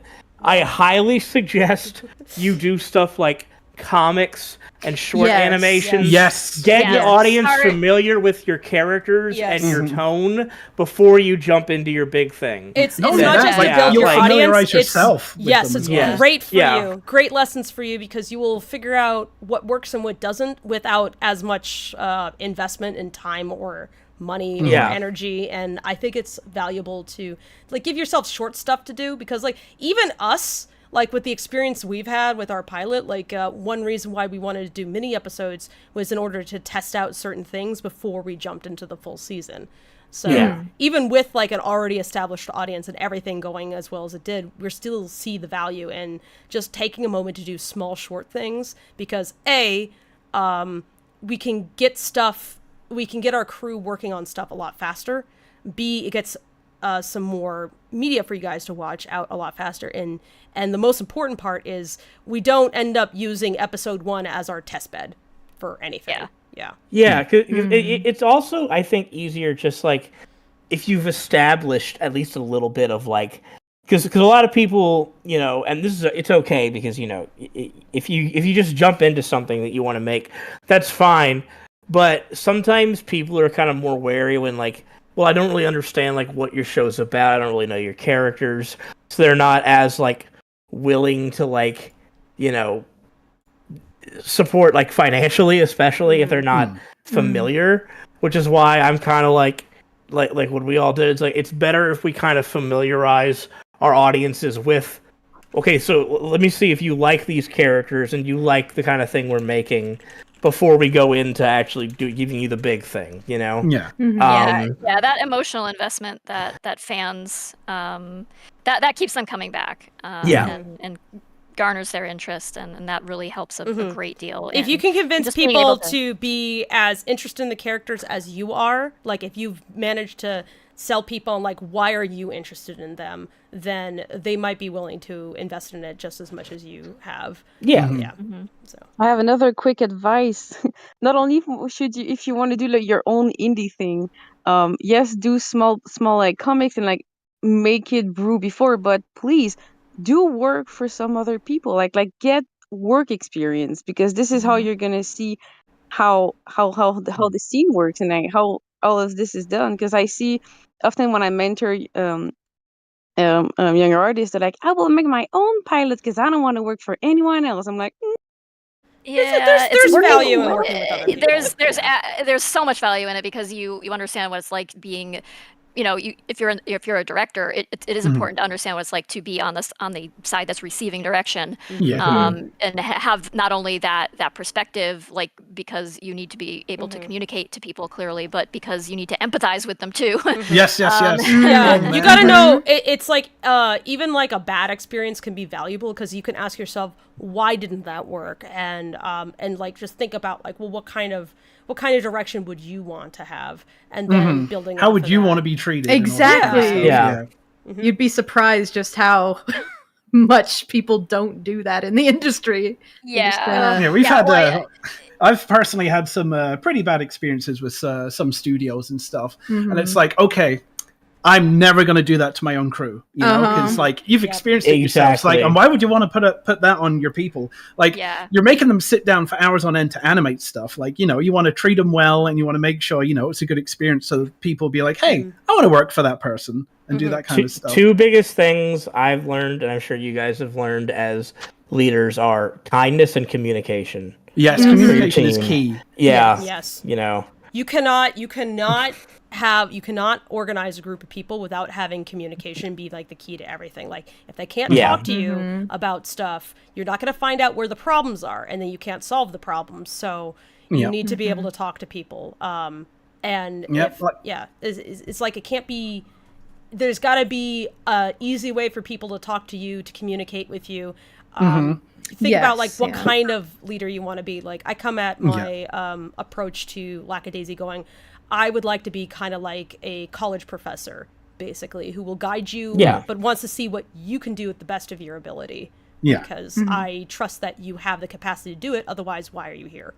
Like, and also as well, another thing for people, like, if you have an issue with a production run, like, don't keep it to yourself. Don't be like, I don't want to bring this up. Like, talk to your supervisors. Talk to them. Like, and if they can't handle things are solved when you talk to people. Oh yeah, and if they can't handle that feedback, that's a them problem, not a you problem. I was just saying, if you have a leader who is not willing to discuss things with you like that, that's a bad leader. I'm sorry.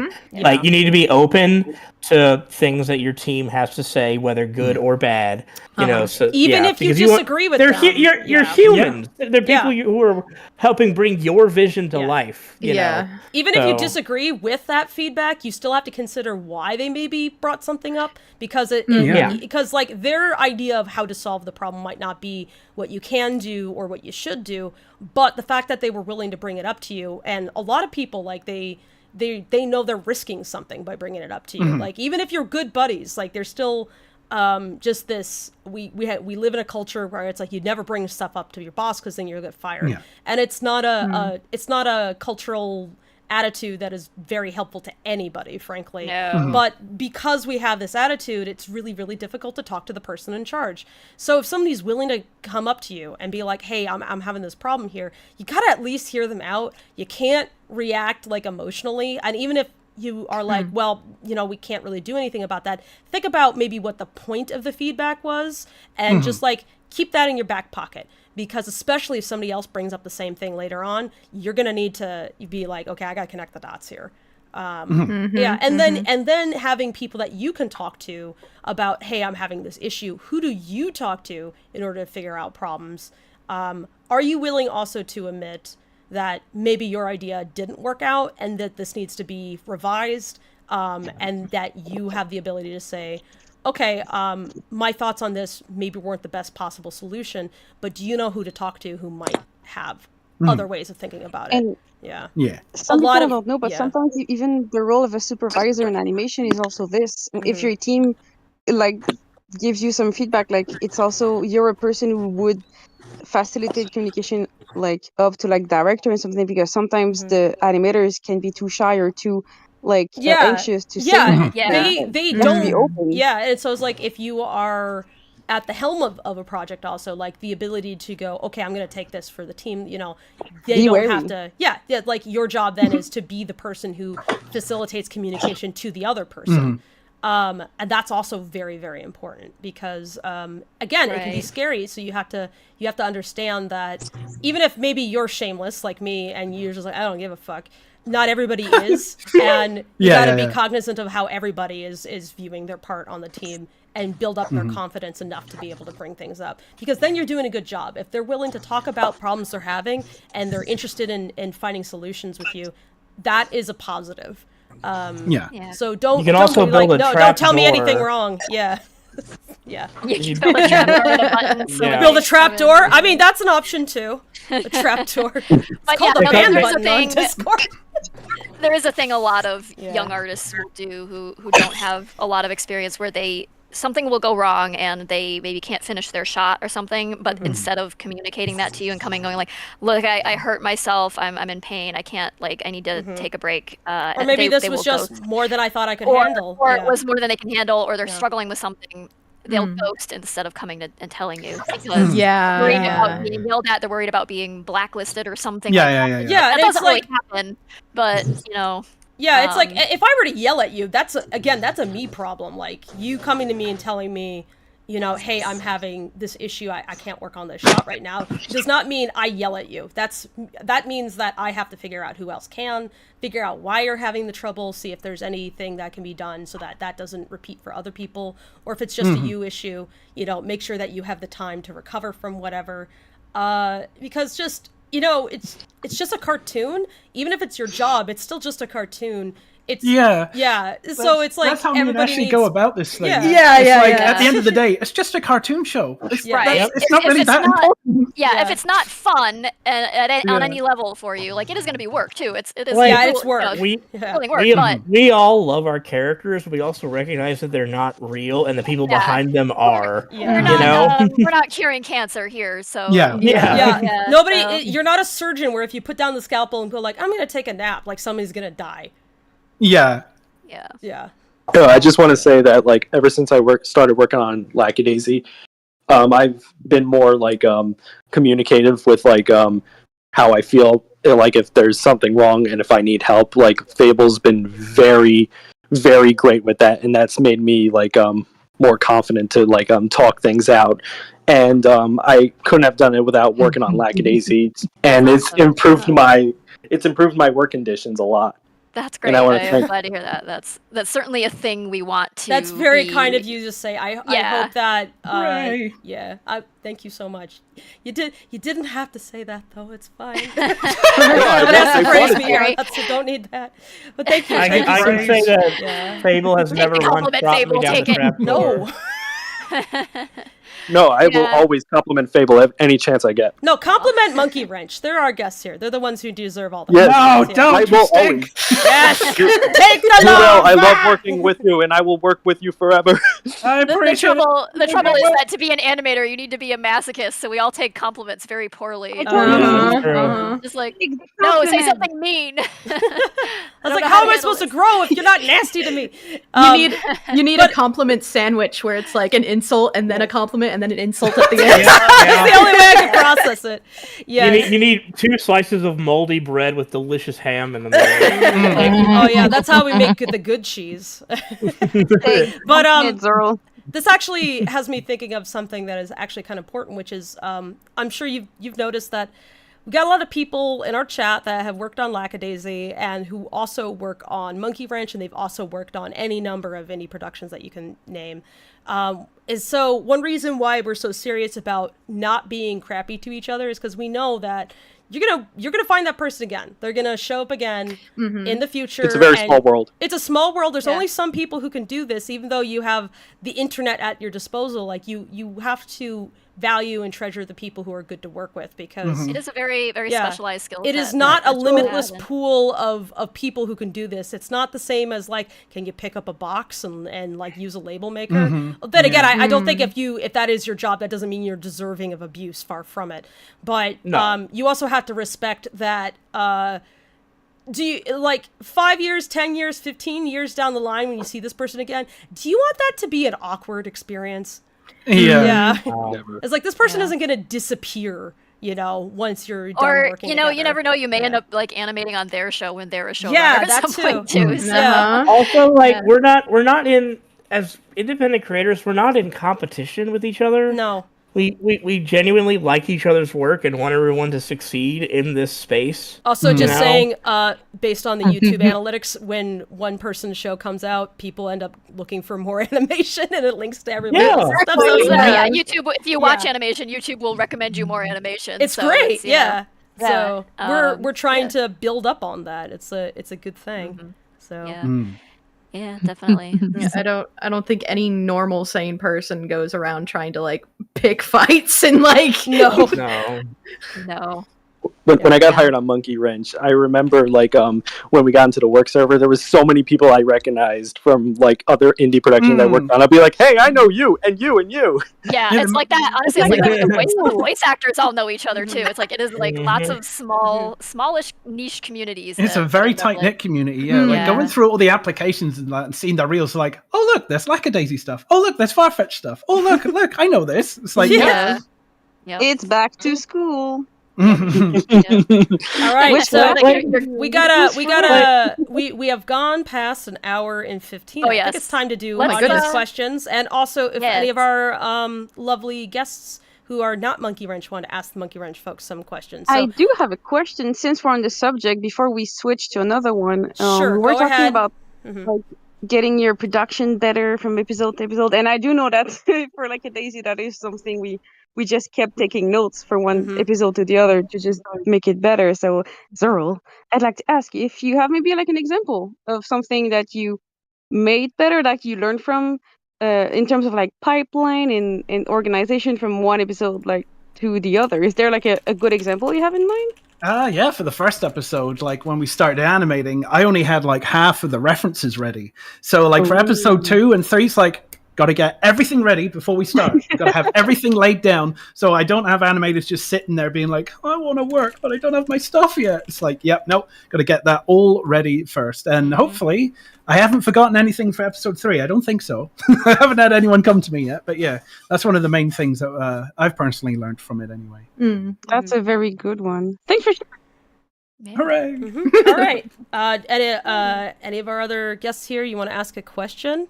Also, hello, Ashley Green. Hello, Ashley. Hey. Another Ashley. Another Ashley. More of them. Oh, Jesus. I'm here to cause chaos. Kilo! It's been so long. Oh my God, Kilo! See, everybody knows each other. I've known Kilo since the DeviantArt days. It's been so long. Jeez, that's been forever. Like I said, all from the same primordial ooze. Oh, wait, I hear it's one of my nieces now. Speaking of ooze, why is the jar so big? Another conure. If you hear conure shrieks, that's Ashley also has birds.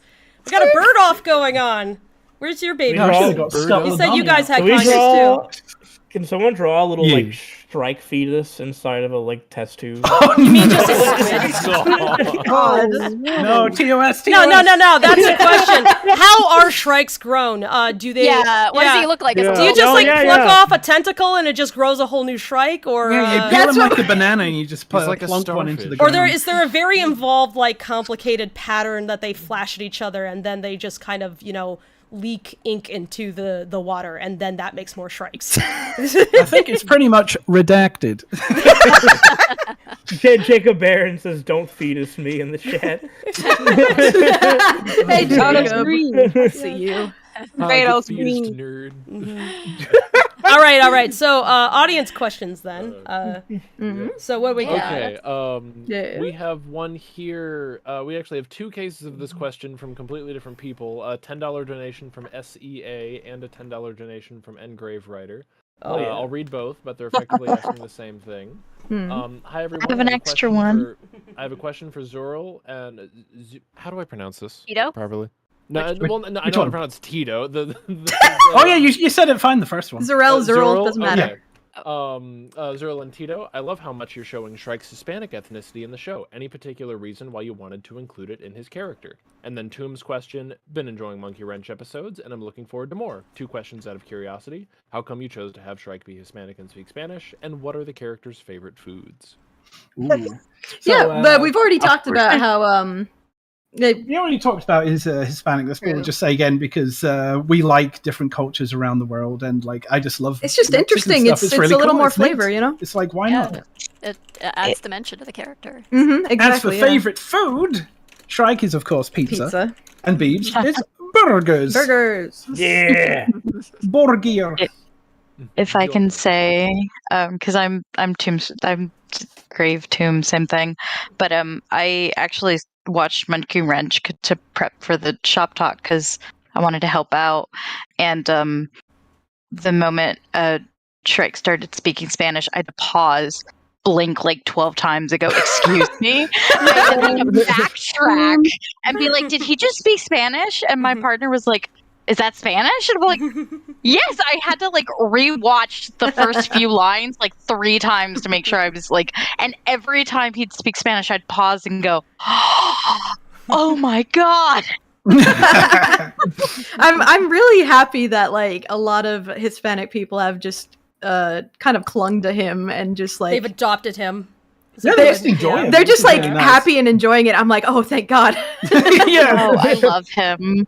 Like you don't see a lot of Hispanic, like especially animation. At least I found like you don't like the Hispanic like main character, and like it just how fluid it is jumping from English to Spanish as much how I do in my normal everyday life. And so I was just like, hey. You mean a character like being Spanish is not his whole personality? Oh my god. Yeah. I had kind of a similar response, coupled with it's gonna sound bad like when I first say it, but I promise it's a good thing. He has such bad vibe when he first appears, and the first time he opens his mouth, and I was like, in any other show I would be so ready to hate this character, but he won me over He's a so quickly, and it was just like, oh, I actually think this character is amazing. Nasty little gremlin. That's actually one reason I like episode 2 so much, is that he gets expanded on a little bit more. You can see he actually does have like this softer side. He doesn't delight in the idea of hurting these small guys. He's just kind of frustrated with other people, and he's kind of punchable too. But I like that kind of character. I love him. He's got this like enthusiasm for this raccoon character that I find hilarious.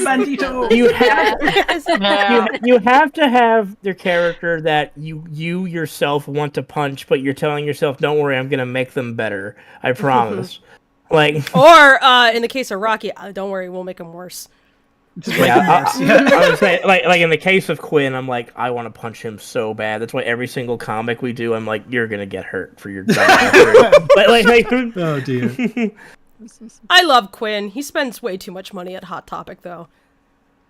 The thing is that he just all he wants to do is just get him and his band big. But every time he does a stupid scheme, he just ends up getting himself hurt. So. It's funny because, like, as a kid, I was not a big fan of those kinds of characters. Like, I remember watching Cat Dog and being very frustrated that Cat was always punished for other people being really mean when, like, his meanness was just kind of being rude. But I have grown to really appreciate characters that are just kind of, like, not the best people, but they're interesting people. And they move the plot forward. They're doers. Like, they're always going to do something interesting. Yeah. They're tryhards. Yeah. They're terrible at what they're doing, but that's the also, idea. I mean, maybe I relate to them. That's why. Yeah. Also, characters like that are fun to, like, write arcs with, because over time you can have them learn and grow.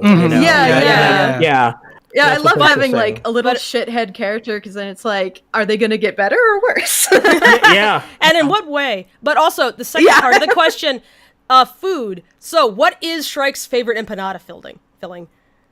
Oh, like anything you get, it's like definitely meat, all sorts of cheeses, just like the worst things you could combine together. Oh yes. I mean, that's like the default one, though. Empanadas are there's ham and cheese, but like recently I saw somewhere, because Miami's Miami. Somebody made a pizza empanada with carne repiada. So it's like shredded beef, cheese, tomato. That sounds really I'm good. Okay, we just feed that to Shrike and see how he reacts. But what is Beeb's favorite food then? Oh, he loves burgers. Oh, he loves his burgers. Yeah. Oh, that's right. He loves the burger. Yeah. Does he like his burger well done? How does he like his fries? Curly, straight? Curly? Never thought about that. Not straight. Yeah. Tell me the medium. I'd say straight. Ashley would go curly. The waffle fries. Tell me he's a medium rare man. Yes, definitely. yeah. No, well good, done, good. actually. Wait, no. Give him tartar. Jesus, no. Beef tartar burger. Oh, Oh Ooh. God. No. I want my burger to still moo when I bite it. Yeah, he just I want takes it a to be bite of a alive. cow's ass. God. He's like, burger. I want to taste its Dave, dreams. no. Wait. Get this, though. What if Burger Planet, where the burger was a cow? Oh no. Oh no. Oh no. All right, next question. I just keep lingering on food. What else we got Let's new? see, we've got Yes. a $20 donation from Apostle. Thank you, Apostle. Hey. Hey guys, big fan of everyone's work. You guys all do so much inspiring stuff. My question you. for the Monkey Wrench Goobers: what are some of the biggest challenges you have faced on this project so far, and how did you overcome them? Money, and we haven't. Yes. Like the easiest answer is money, and we haven't. But the other thing is just like, it's just, I don't know, really. Money really is the big problem. Money is the biggest hurdle, honestly. Because, like, if I had all the time in the world, I would just, like, sit down and animate this just constantly and just get it out. Like, I did that for episode 2, mostly. It's just having the money for 1, keeping a roof over our head, 2, keeping us from starving, and 3, paying everyone for, like, music and everything. Right. Yeah, if anybody has some contention with the people who are making the show, making any money, the show's not going to get made if your creators are homeless. It's kind of hard to make cartoons when you don't have a roof over your head or food. It's also, you end up trapped in these situations where you're just constantly trying to do freelance work and things like that. Oh to yeah, make the up freelance gaps loop and- is awful. Where it's like you really take on is. commissions so that you can pay for rent, but it takes so long to do the commissions that you have to take on more commissions in order to pay the rent. But it takes so long to do those commissions that you got to take on more commissions, and it just snowballs, and you feel awful because you could never get through the queue and never finishes. So you never have a vacation. There's no weekends, nothing. Yeah, there's Like, no looking forward to a few days off. I had or to something stop like my that. comic because of that. You know? Yeah, This where you is can, why like, we hope like the Punty Plush succeeds, because if it doesn't, I'm going to have to make up the deficit by taking on more freelance work, which means less money for my crew. They have to halt. I have to pick up more stuff and do But that. actually, It's just, also, again, another great way to support Monkey Wrench would be giving to Patreon. And if you give it just like the lowest amounts, where it's just kind of a thank you amount, you're not having any expectations. That's actually amazing. Like creators love that. It's like thank you, just giving money just to support it. The big donations are wonderful, don't get me wrong, but it's those like It's the little enduring ones. $1 and $2 a month pledges They matter that so much. really carry you. If I you're know- like, I know I can't it's afford to help, cliche. but I want to. It's like that $1 a month. That actually means a lot.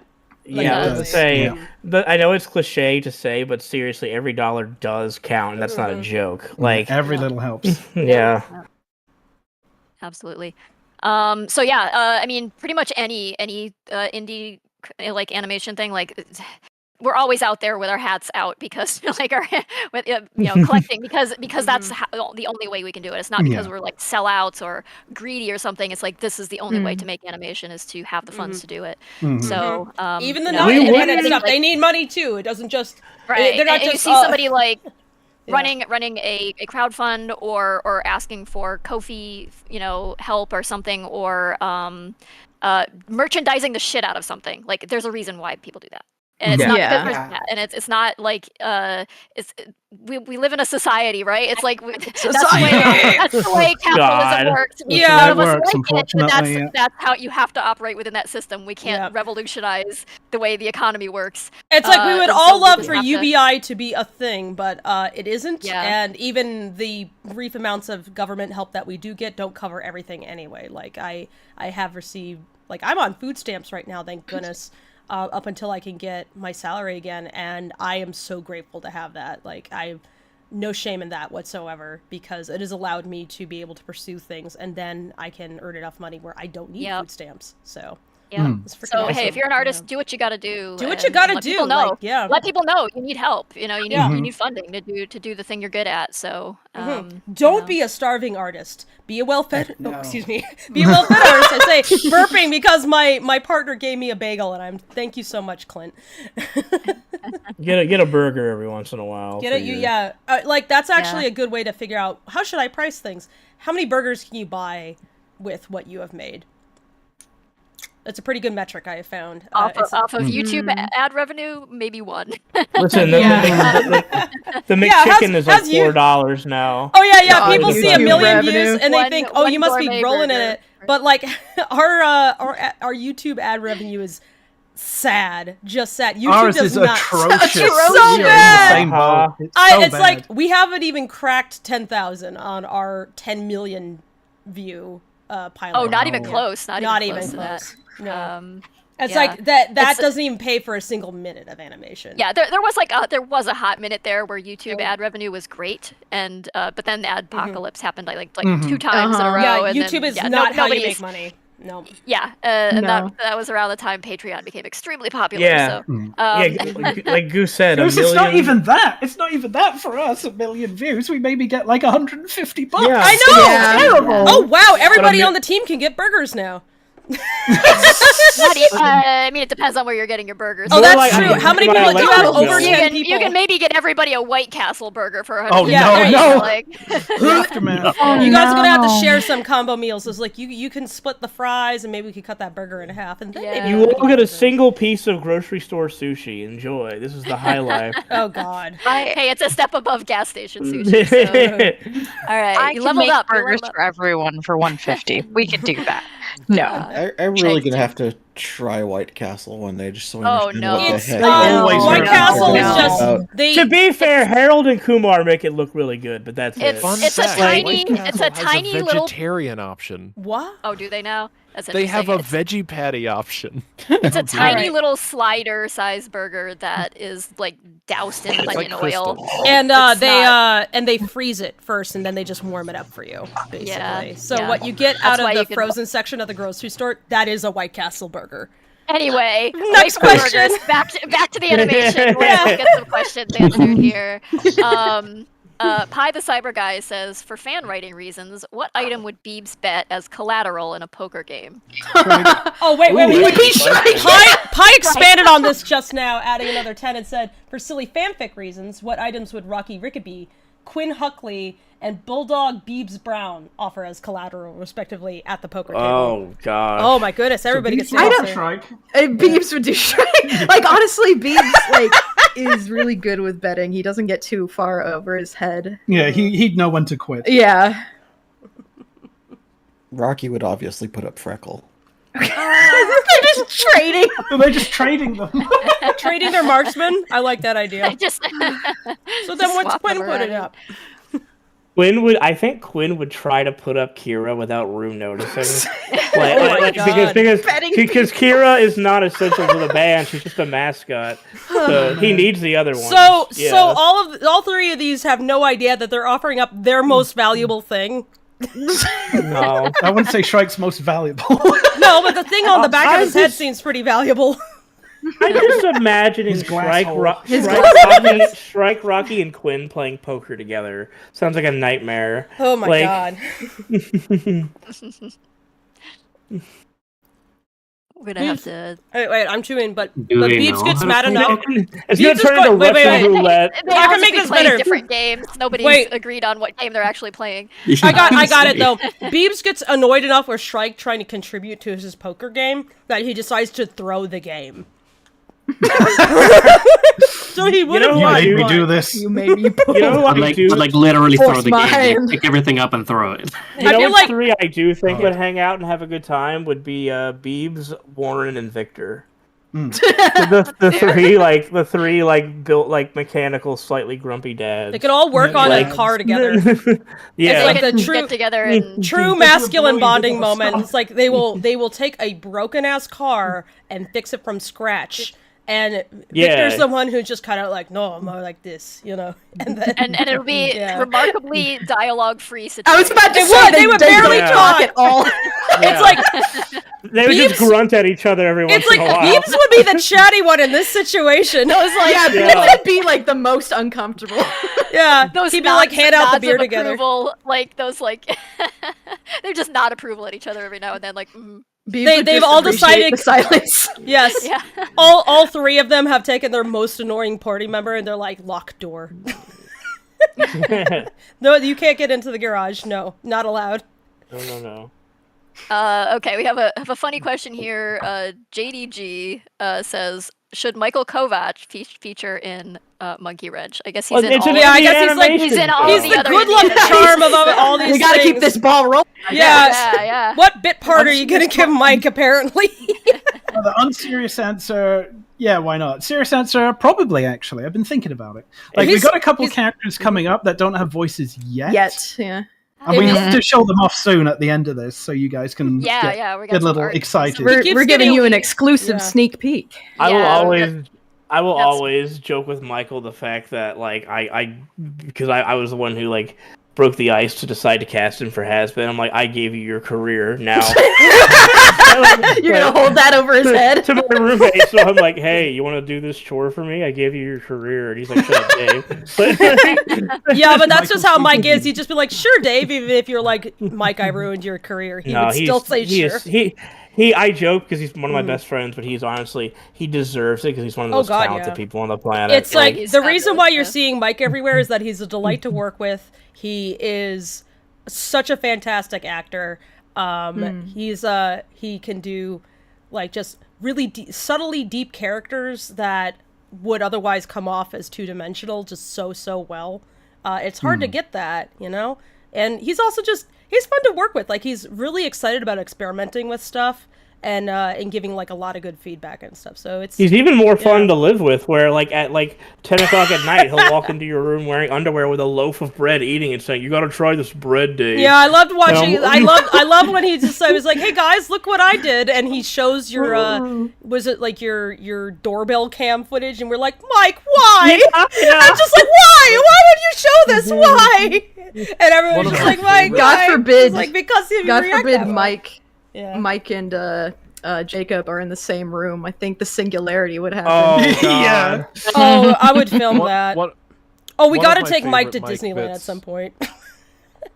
Go ahead, Newt. One of my favorite Mike bits is we were doing a charity stream with Ashley Nichols at one point, and I just remember us just chatting, having a great time, and then you just see, you hear Mike in Ashley's microphone.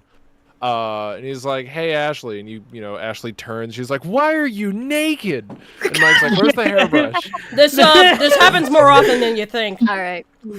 Yes, Mike is a delight, and I hate to fun police, but let's see if we more can get through questions. these. Yeah. Get to more questions. Don't ever talk about Michael enough about Kovac talking again. about Mike's ass. Yeah. Then we've got a. Go ahead. Sorry, we've got a $20 donation here from Chucky Chicken Cartoons. You both are amazing inspiration for indie animation shows like ours. Wanted to say thank you for continuing to raise the quality of what indie animation can do, and ask what are some ways you keep morale up in your teams? Ooh, well, don't be the Debbie Downer of the team would probably be it. It's like you gotta be you're probably aware of all the possible issues, but you gotta be the person who helps your team realize that yes, you can get through it, and you know, your experiences are gonna have to be what like help them recognize that. But also like small ways is just be like play games together, watch movies together, just Watch like movies, be yeah. people, be a Have fun. person. Yeah. And there's like those team bonding moments when you can just, you know, sit down and watch something together and have thoughts about it and share that experience. Like Bulgarian Treasure Planet. Exactly. You mean subject them to torture? My favorite activity. Well, I mean, it's, you know, the fun kind of torture. We had a night the other night in the Farfetch server where we just watched a bunch of old school YouTube poops for like a couple hours. Yes. Goosework says being a person is asking too much. It can be. You're right. Yeah. You're roughly humanoid, that's all, you know. Yeah. People tend to but, yeah, respond to it's- empathy and other humans. So, yeah. Yeah, just try and be positive, compliment their work and stuff. Yeah. Yeah. Don't be like, "Ew, that's awful." Be like, "Nah, no, it's great." Yeah, generally people show up with a lot of enthusiasm because they're doing this because they love doing it already. Yeah. So you just have to try not to, you know, disillusion them. Yeah. Don't like ruin it Don't for destroy them. the light in their eyes. Yeah. and if you think it's like, well, I'm just being realistic, it's like it's not realistic to be the person who black pills everybody.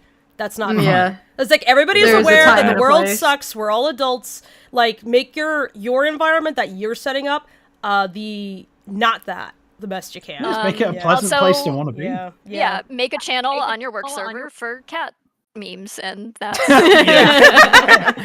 No, really, It does actually, help. giving people a place where they can post pictures of their pets is great. Unironically, yeah.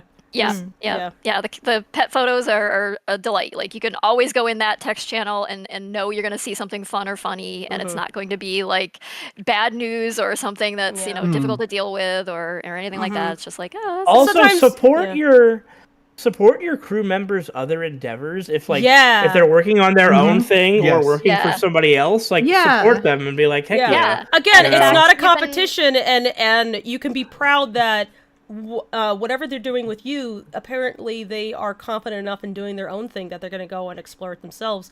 You have kind of a cousin production then, that you're like, wow, look at this awesome thing that you got to kind of see, someone give birth to across the process. Not in the gross way, but, in the better way.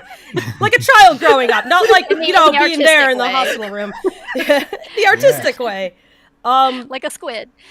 So, have your let your nerdery and enthusiasm out. Be that genuine person. And what else? What other things? Also, some days are bad. Sometimes someone is, upset, they're sad, they're mad, they're whatever. That's not a bad thing. You've dealt with it yourself. If someone's coming to you and they need to have a chat and you have the spoons to handle it, give them your time. Just so that, maybe they just need someone to chat with. Or maybe, even if it can't be you, maybe you can find someone for them to chat with. It's not everybody can handle that, but just having some empathy for other people's, bad situations also, because anxiety and depression and pain and loss, hits us all. It's a constant. So just remember that, you will or can be in that situation someday if you aren't currently. How did you deal with that? And just knowing that this is not the space where it's good vibes only, is, I think, positive, because then you feel a little more relaxed.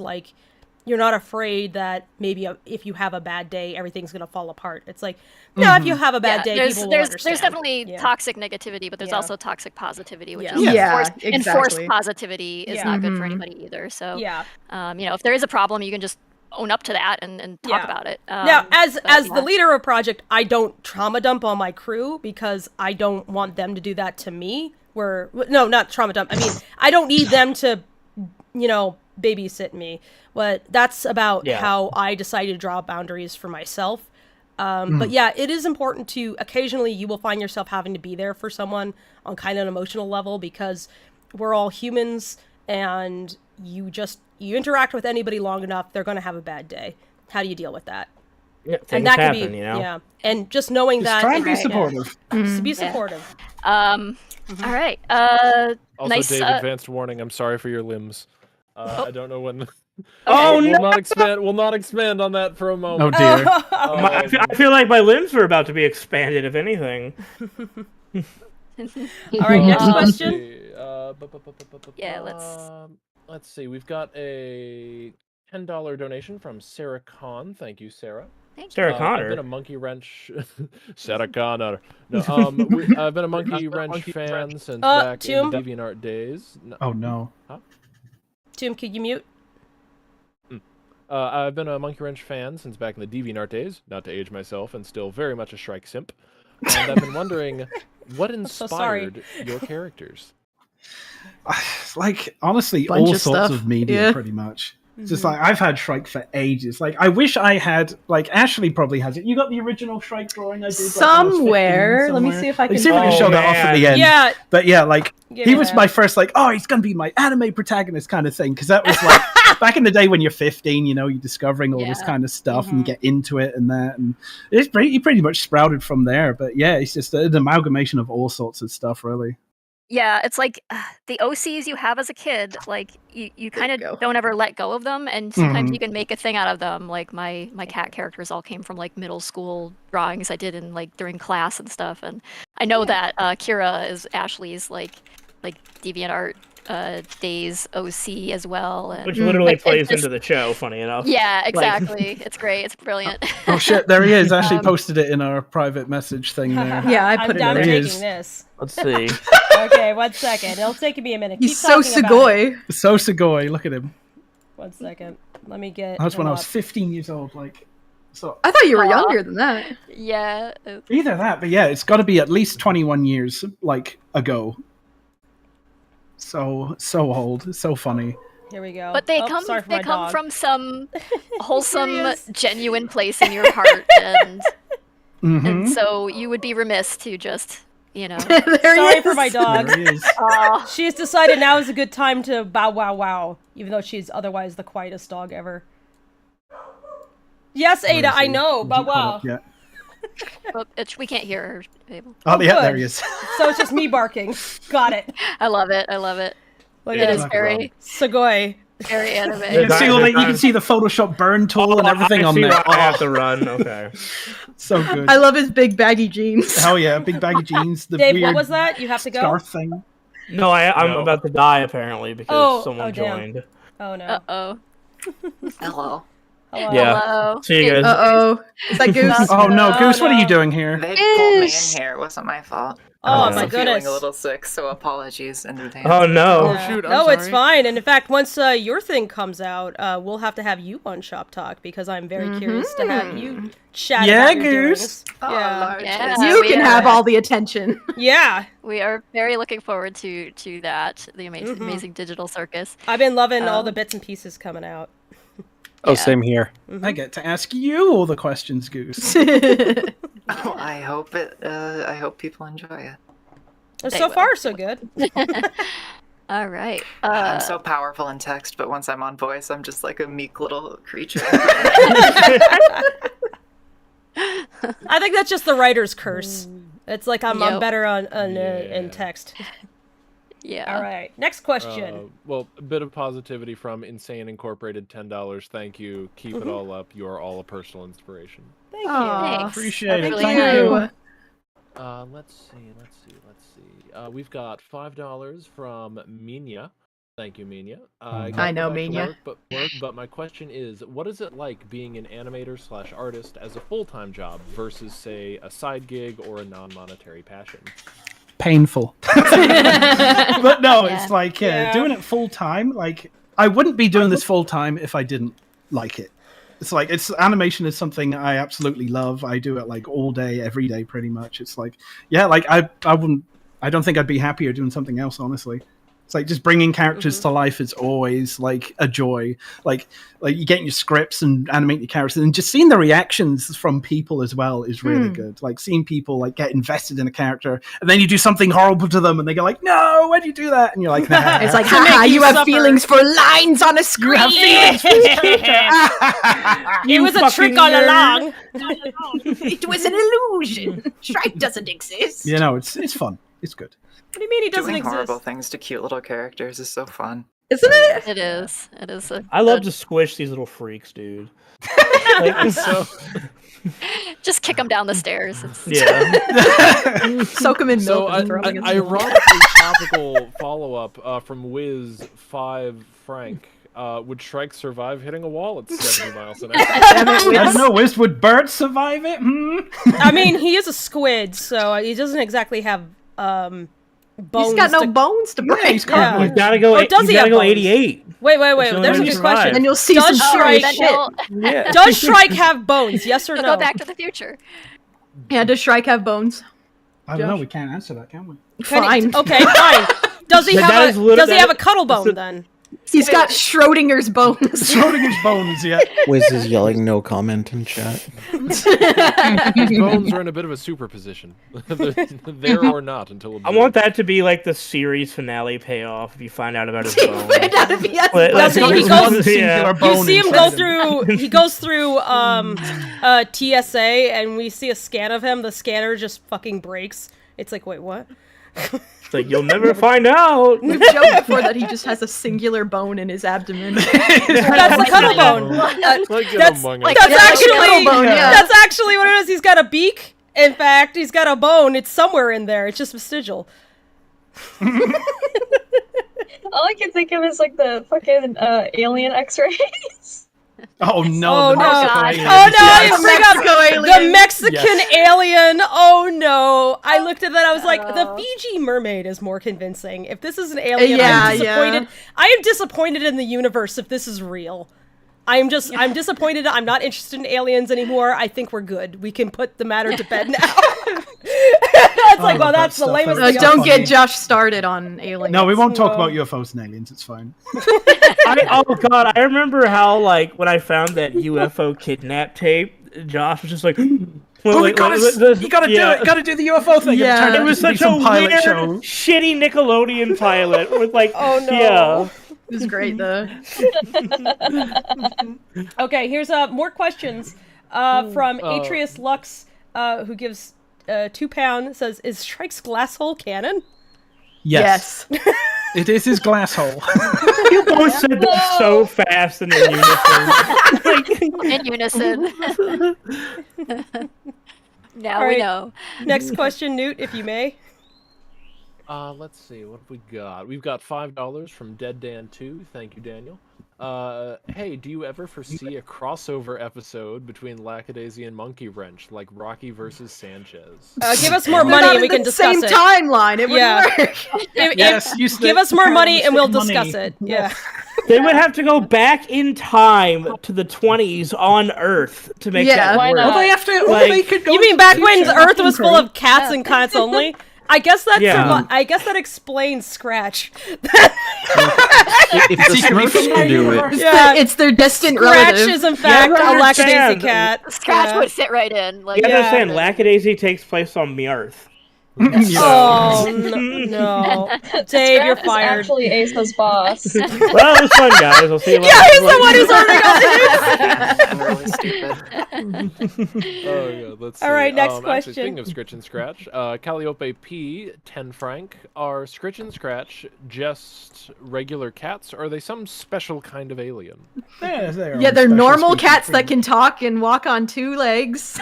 No, they're their normal own cats, species right, of yeah. alien they're from cats. St. Louis, that's all. Like we said, they're Thank distant you. relatives. No, they're their own species. Yeah. Let's see, we've got 5 franc from Capstone. Love both animations, but what was the inspiration to start and make such gems of these series, both style, settings, characters, etc.? We've addressed a couple of these, but were there any specific... So, modifying this a bit, because we've addressed some of this, are there any specific items that we haven't addressed yet that have, like, key inspirations to your life or your career or something in your environment that you really wanted to put into your work? Like, I've just really wanted to tell stories. I love telling stories, like creating characters and just watching them themselves evolve over time or de-evolve and stuff is always fun.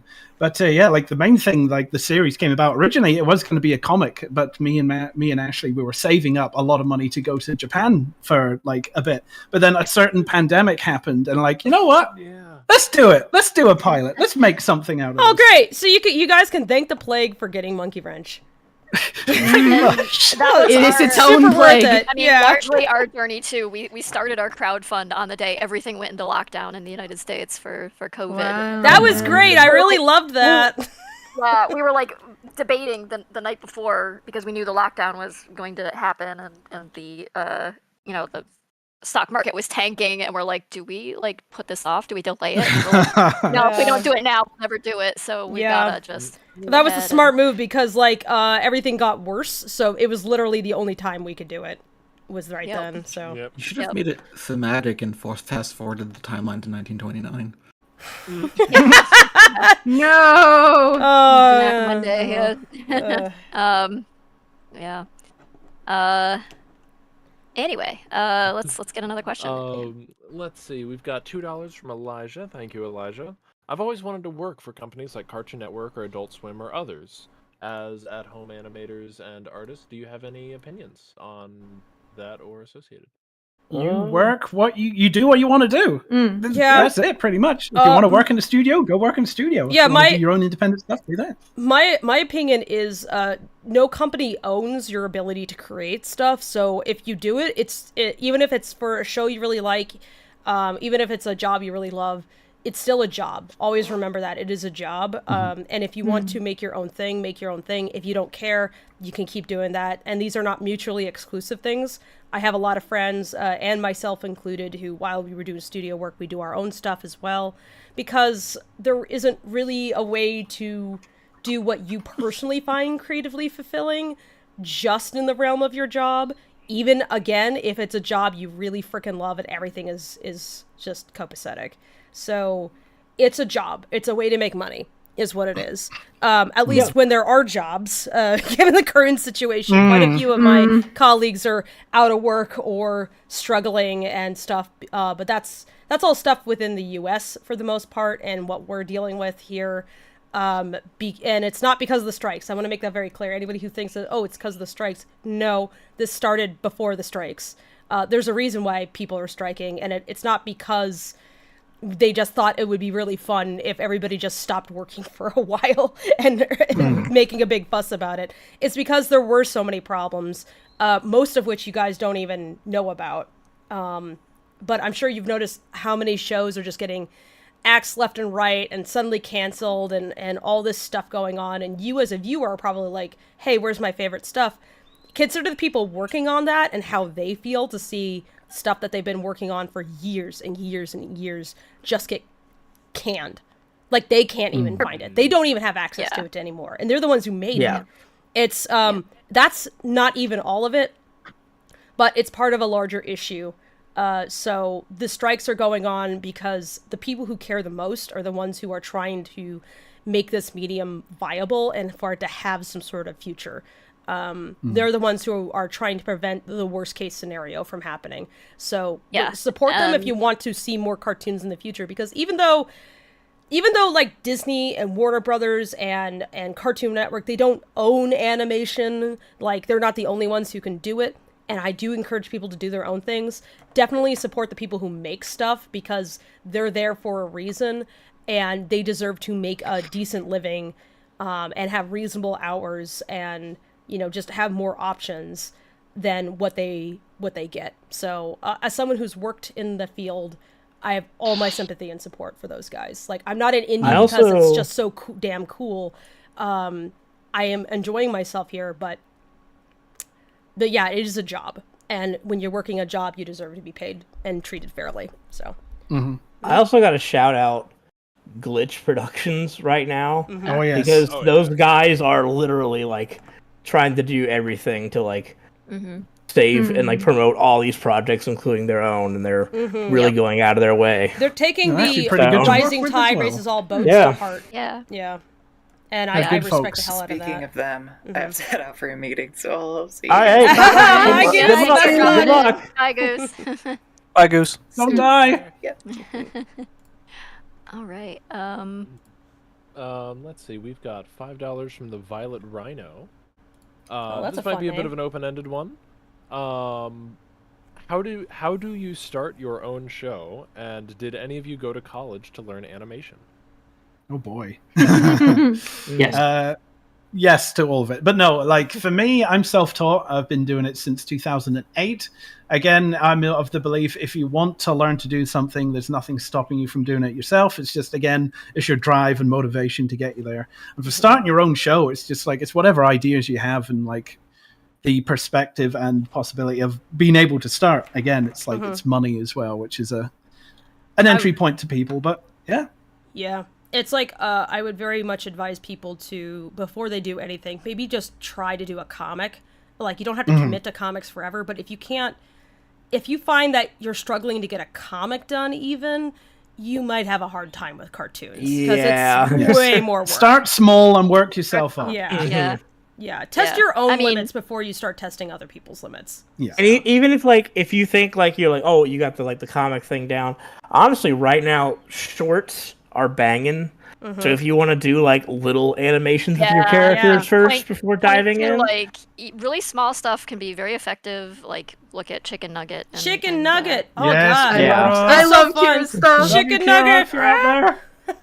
Yeah. So bear in mind, you can do really. I mean, there's no barrier to having a show. You can just get your YouTube channel and be like, I have a show. But Yes. you know, if you're going to involve other people, make sure you know what you're doing first. Yeah, 'Cause- exactly. Yeah. I actually went to school with the creator of Chicken Nugget. Aw. Aw. Can you nice. can you hook us Cool. up? I want to have Chicken Nugget on.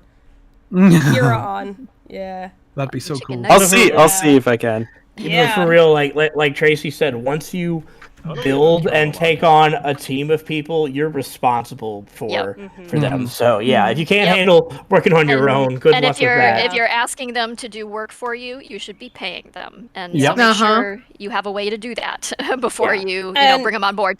Don't do that. I'll pay you an exposure thing, of course. And Yeah. don't do that. Mhm. I'll pay you if we make money thing is Another also thing kind of not is, good. So. if you're running your own project and you have even just a couple people working with you, don't be surprised if you, having the ability to throw in your own hat into any role, even if you're maybe not the best person, because when you're starting off and you're really small, just, you gotta get stuff done. Don't worry about it being the best ever. You just making stuff is how you learn how to make stuff.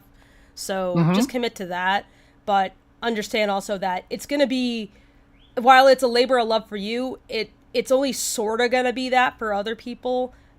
So be prepared to throw in as much of your own energy as possible, whatever you can, because you can't ask for as much of that energy out of other people. There's just no way. It's not reasonable. So they need to have energy outside of your project.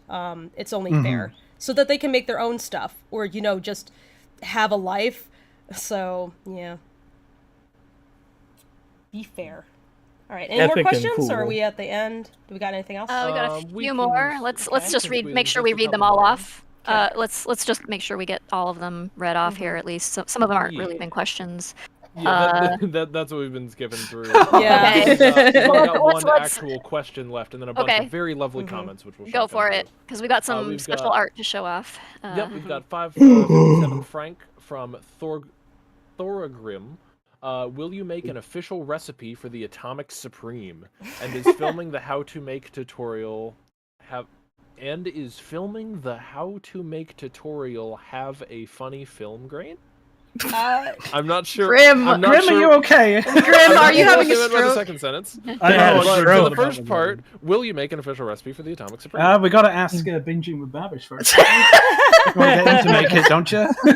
Well, if you wanna get anybody in on that, I'm sure Toom might be interested if you commission Toom her. will have Yeah. suggestions, I'm sure. boy. I have a lot of suggestions. Toom is our resident culinary artist. So You just boy. get a pizza, get 15 types of cheeses, and put it on.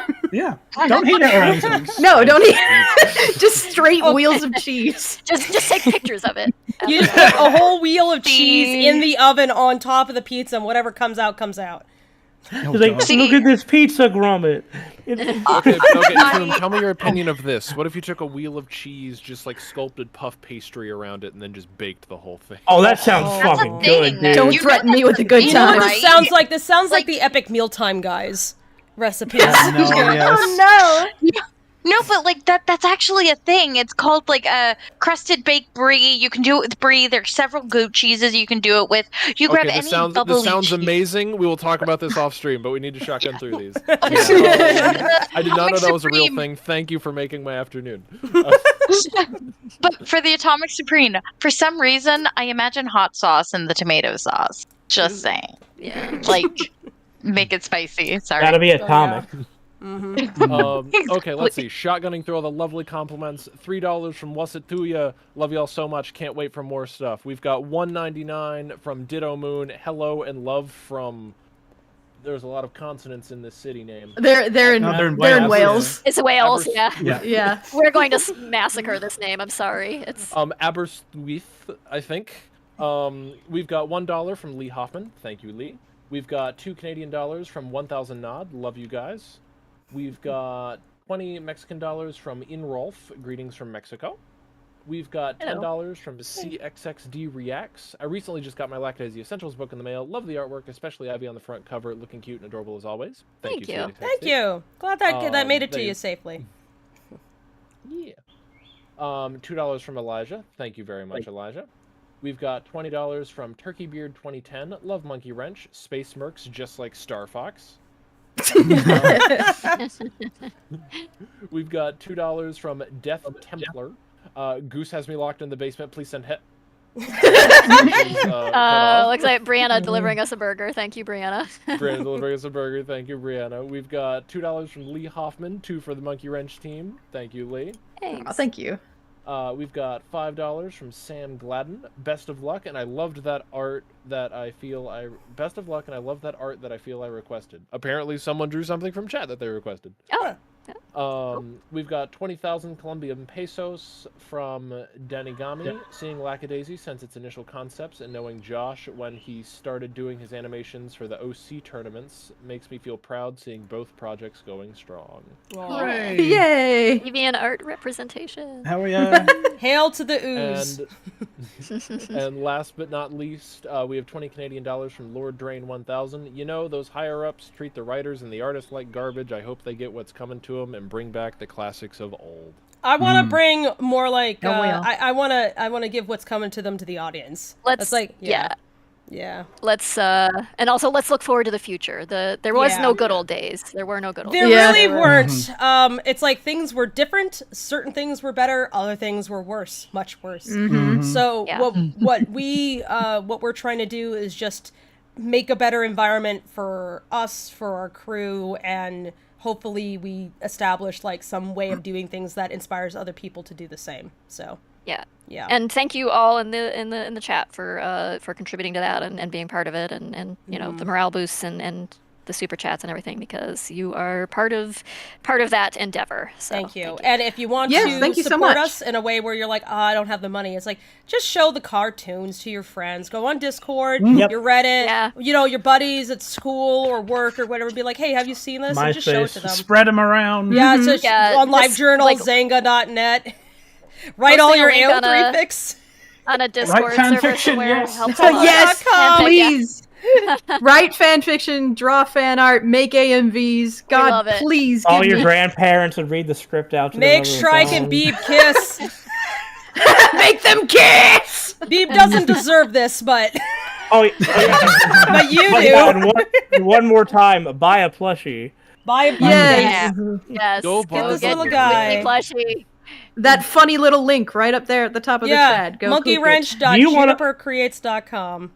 Get your own small freak to punt. Yeah. Yeah. He'll be okay. He's Put it made in out a of blender. rocks. Not literally, though. He'll be very soft. He won't hurt your foot, I Like swear. crystal. Yeah. All right. So we've got some artwork. Fable, you have it in the chat there. Oh, some artwork. Yeah. So we want to show off some upcoming characters for the next couple episodes. Yeah. Like if you're Exciting! patrons, you would have seen most of these. It's just there's a Exclusive previews. yeah. He made a couple of exclusive things for this. Yeah, for this one. So Oh. you're going to see some new characters Oh, I and our see. first Okay. two big bad Yeah. antagonists. Dude, coming I'm up. excited. Love these. Let's see. Can I designs. just... Yes, please. There we go. There's one. So, and then we got another. There she is. There There's she Lara, first is. human that you will see on I think humans episode exist. 6. Episode 6, yeah. This dude has like really cool faces. I love Yeah. these faces. The Shrike Beebs. Yeah. There's Mayback, one of our Mayback. first big bads. Yeah. More of this dude and his There's some more awesome expressions. outfit. Yep, some more Maybach. Oh my god, this guy's really cool. Love There he is that. again. Oh, Love the hair Bones metal Man! thing. It's a bone. Yes, It's that guy! it's Wait, a is that guy again? skeleton. Yes, Yeah, our boy. this guy He- again! He, I'm he's so might happy. be voiced by Yeah. a certain funny Swedish man. So Oh. there's that. Oh, heck yeah. Yeah. Oh, you know your he's got Vine great sauce and faces. stuff. Oh my god! Good old jawbone. Yes.